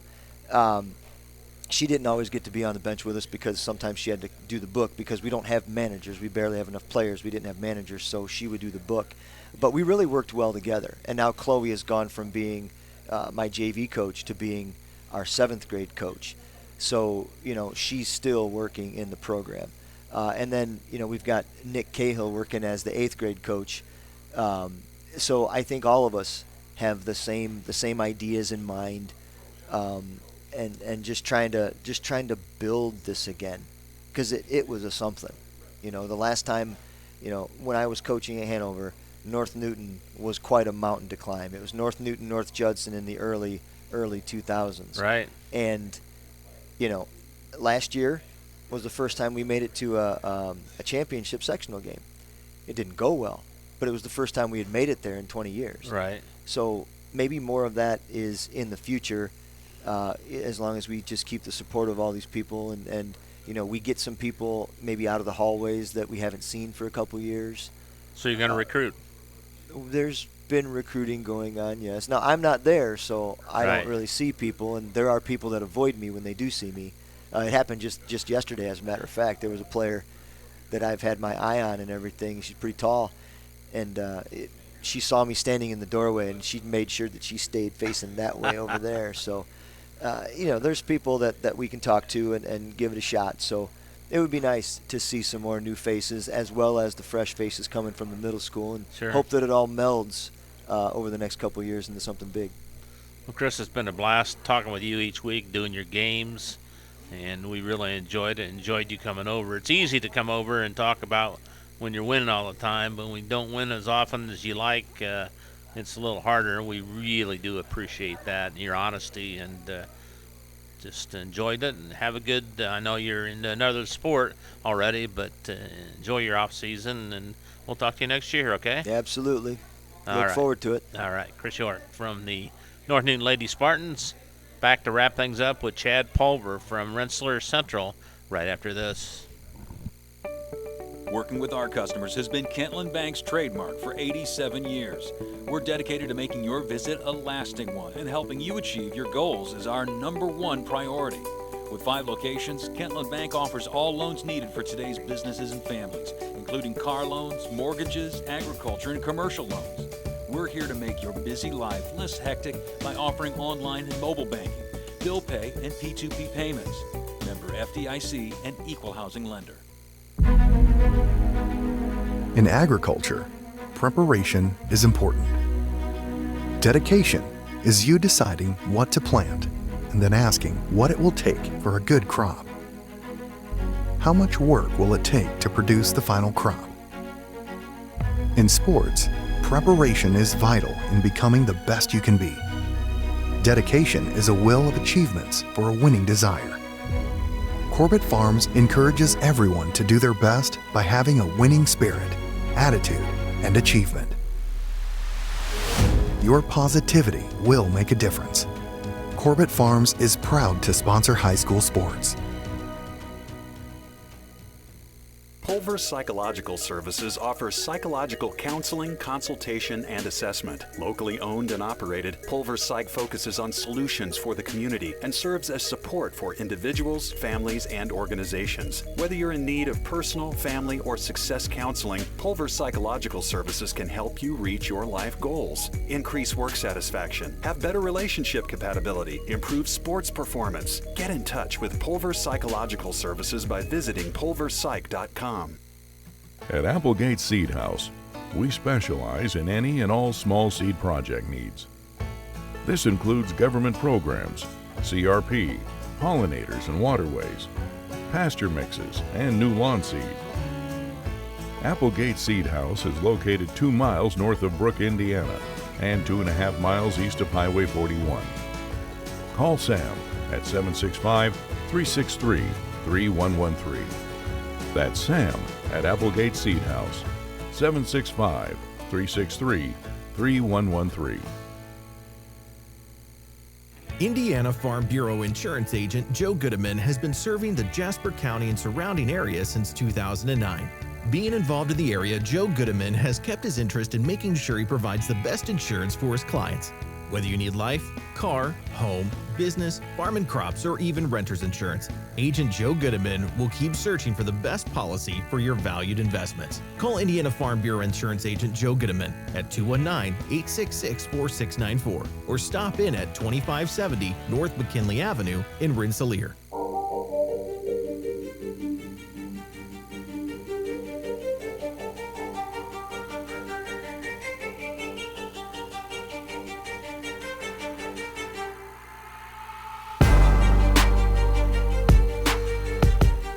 Bob Kurtz and Scotty Miller from Arnie's in Rensselaer, right across from Alumni Stadium, they used to call it, at St. Joseph's College.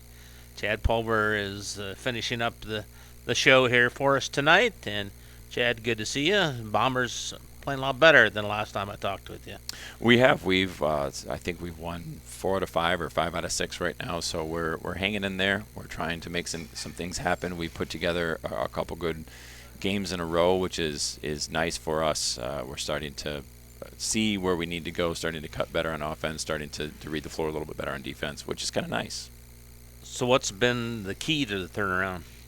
Part of it, I think, for us on the defensive end is starting to anticipate where that team is going and trying to dictate what we're providing for them as options. And then once they follow what we're trying to make happen, being able to cut them off and make it really difficult for them. And so trying to turn them over a little bit more, trying to turn those turnovers into transition points for us and speed up the game a little bit.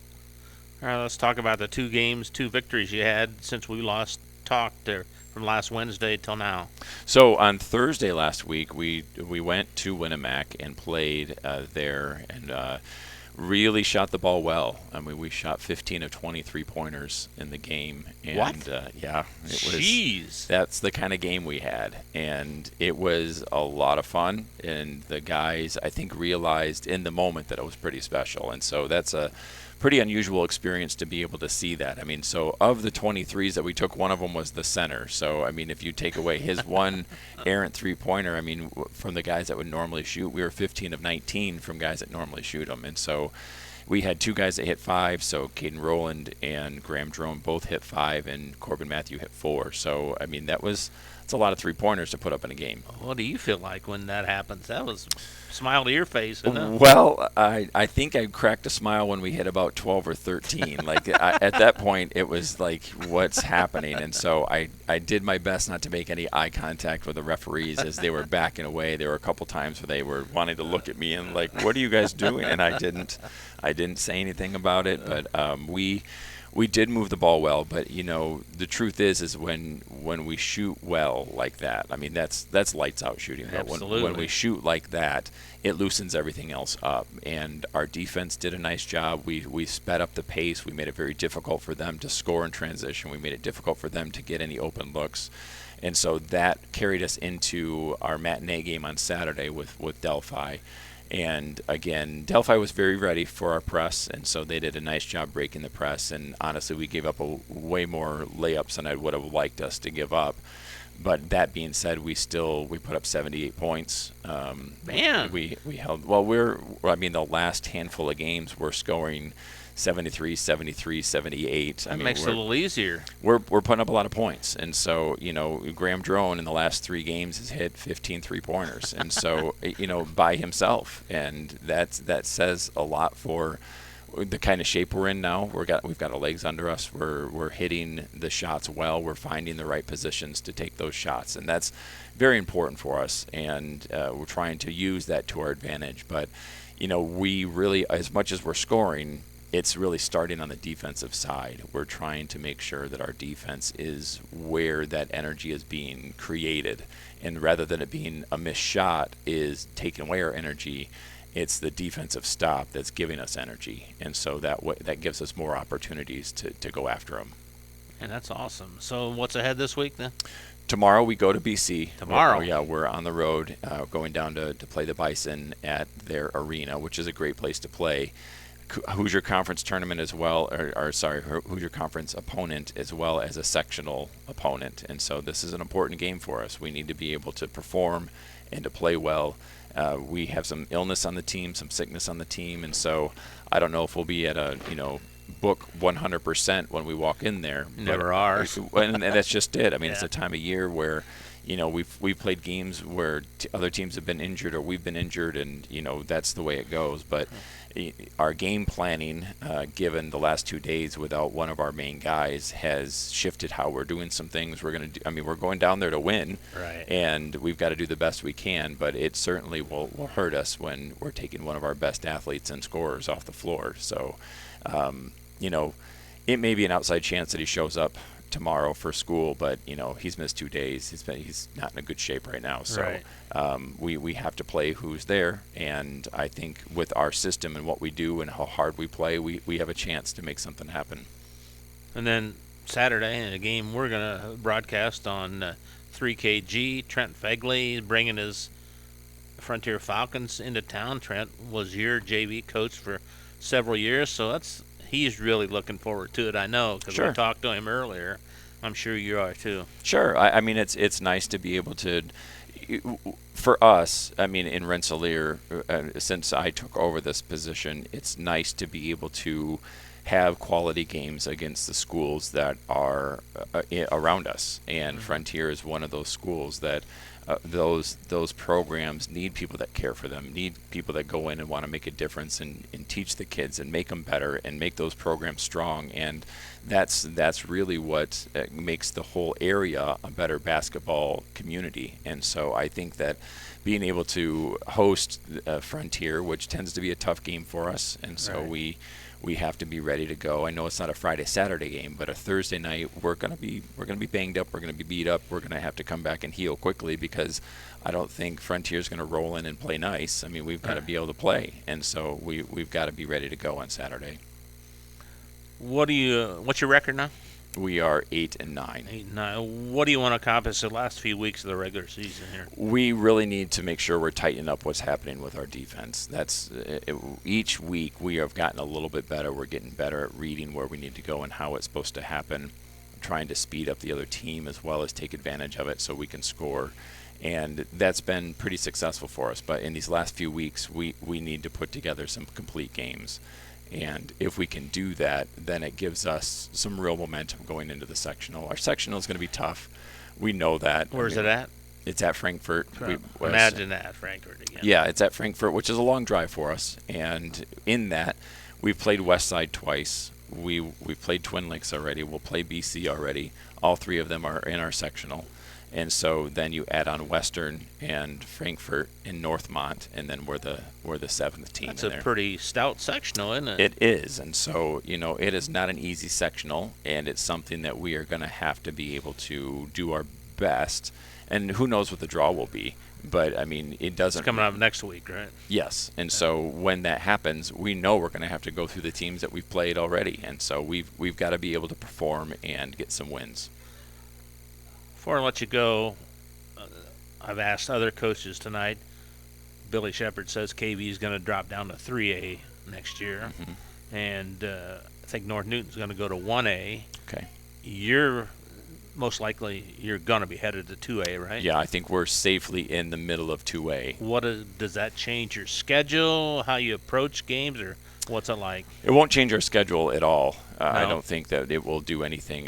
When we've bounced between 2 and 3A for decades at this point, Right. and It's every 2 years, right? yes, and so the newest rendition of it has been every 2 years, but Right. this time they've changed the way that they're counting the schools. Oh, is that right? Yes, and so it's a different formula than what they've used in the past. So that's why everybody thinks they know where they're going to be Correct, already, because so.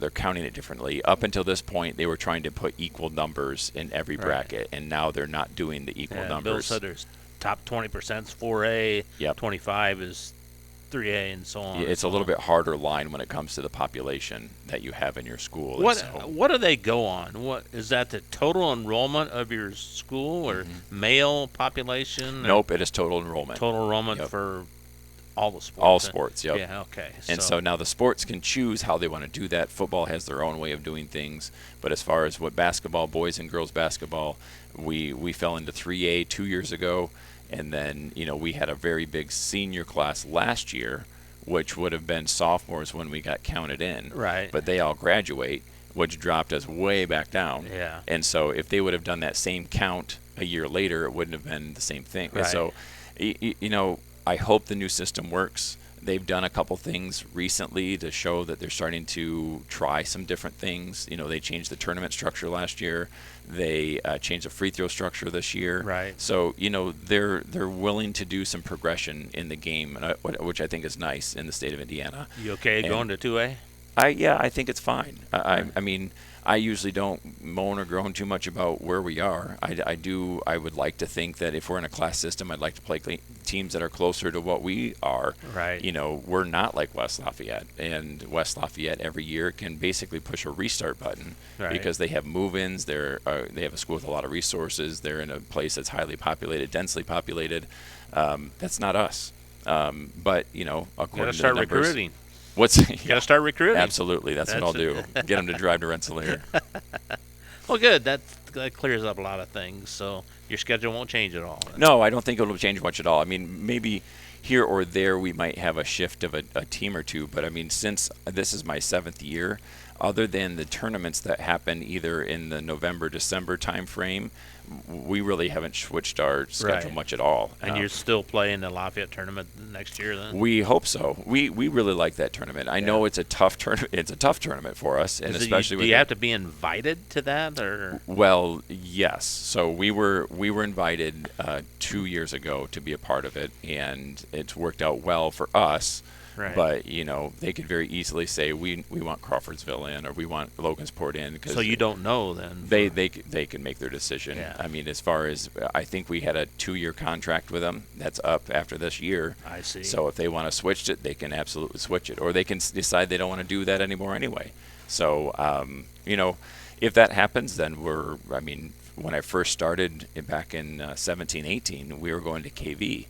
And that's where our holiday tournament was, and so they don't do that anymore. So every once in a while, teams or schools, corporations decide they want to do a tournament, and other teams don't want to do tournaments, and so we'll always find something. It's better to be in a tournament than not. Now, is the Hoosier Conference going to add teams next year? Logansport is coming on to the east side next year. Our west side will stay the same as it is right now. I see. Logansport is coming in, but then Northwestern is leaving, so we're still one team short on the east side because Lewis Cass just cut and run after last season, which was pretty bad form as far as not giving us notice. And then Northwestern didn't give us 2 years, they gave us 1 year, but at least allowed for us to start that search process as a conference. So as far as I know, we don't have anyone in that 10th spot yet. So you're looking, though, the Hoosier Conference I believe is so. I looking, believe that we're still trying to go 5 on the east, 5 on the west. And so that way we can have our crossover games. Yeah. You don't have the crossover now? We do. How does that work? So our best chance of being able to play a crossover is by beating BC. And so if we beat BC, we have to do point totals because I think we have ties all the way down. Man. And then what it comes down to is it's the schedule that you play. So if you play a bunch of 4A schools, your point total is different than if you play 1A schools. So we are on probably the losing end of a lot of those tiebreakers because we don't play a lot of 4A schools. And you play early. a lot of 1A schools. We play a lot of 1A because that's where we are. That's what we're part of. And so I don't know exactly what's going to happen. We still have an outside chance that if we don't get the crossover game, that there is another team that may be willing to come. Mr. Hickman and I have been talking and hoping that if we can make something happen that Saturday, so it'll be a week from this Saturday, to get someone to come over. Maybe we can, but that team also has potentially someone, their women's girls team playing in the semi-state if they win this weekend. So their response is, if they're in semi-state, we're not coming. Right. And so so we don't know. We're doing our best. I hope we don't lose a game. It's always tough to lose a game at this time of year. I mean, for the season, we want to learn from it. We don't want to not get an opportunity. Give us a report on the JV Bombers. JV beat Delphi on Saturday in overtime, so it was a real fun, exciting game for them. They played really well. They put up 10 points in overtime and won, I think, by 8 points, and so did a great job with that. And I know I've said it before, but this is a group of kids that really has learned a lot this season and have come in with great attitudes and are doing everything we ask them to. And the hope is that they continue to build that momentum and grow a little bit. I mean, part of what happens when you come in as a 14-year-old, you don't look like an 18-year-old. And so, part of that maturation process will be really good for them. So hoping that we finish up the season strong with them, they continue to stick around and learn a little bit for the next few months. And then if they're in that spring sport, be able to go and get a little break from basketball. But then let's get them back in the summertime, get them lifting, get them playing again, and so we can have a nice off season. So I think that the JV has really come a long way in a short amount of time, which has been really nice. Chad, appreciate you coming out and talking a little Bomber basketball, and good luck on tomorrow night, and we'll see you Saturday. Okay? All right. Thanks, guys. All right. Chad Pulver from the Rensselaer Central Bomber boys basketball team. Back to wrap things up on the Coach's Cage show right after this. Founded in 1931, Community State Bank in Brook is your community bank. We specialize in relationship banking while offering the technology required to meet your modern banking needs. Community State Bank is the area leader in new construction loans and home mortgages. Our lenders know small business and have products to meet your farm and business needs. We're available to get to know you and your needs today at 224 West Main in Brook or by calling 219-275-2441. Member FDIC, an equal housing lender. Hi, this is Chuck Clark with the Underwood Insurance Agency, formerly Preferred Insurance Group. Are you tired of being sacked every month with your auto insurance bill? Do you feel you just pay your premium to your agent and never hear from them? We at the Underwood Insurance Agency work with over 10 insurance carriers to get you our best rate and coverage we can, and we pride ourselves on serving our customers like they are our family. We are conveniently located in Remington and Lafayette. We can be reached at underwoodagency.com. Reach out to us to score big savings.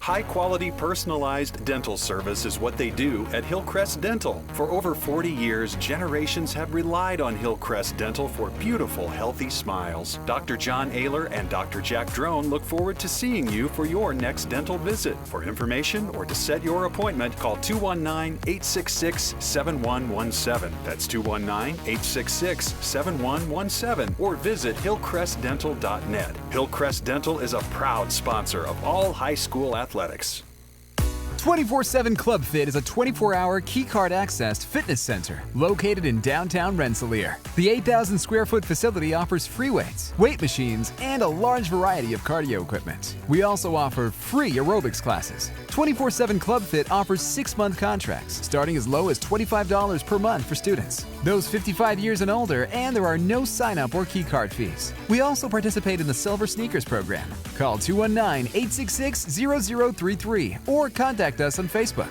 24/7 Club Fit, where time is no excuse. Meet you at Arnie's, Rensselaer's go-to pizza, and so much more.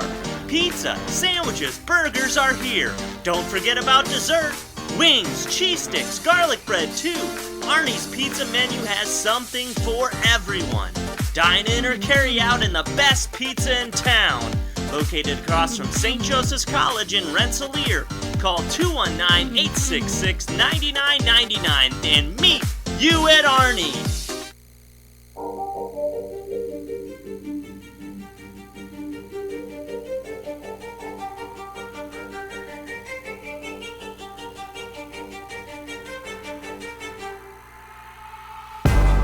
All right, Bob Kurtz and Scotty Miller ready to wrap things up. We appreciate all the coaches coming in. Appreciate all our sponsors for making the show possible. And Beth and the gang here at Arnie's always treat us very nicely. This week on 3kgthecage.com, it's boys basketball Saturday evening from Rensselaer Central as the Bombers take on the Frontier Falcons.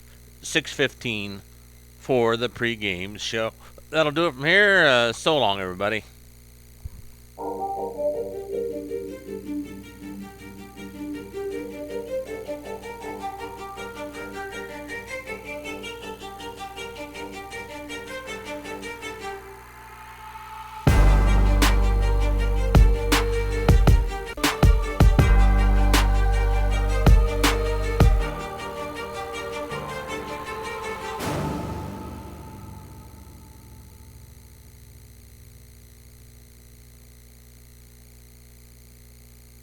The proceeding was a presentation of 3KG Community Broadcasting.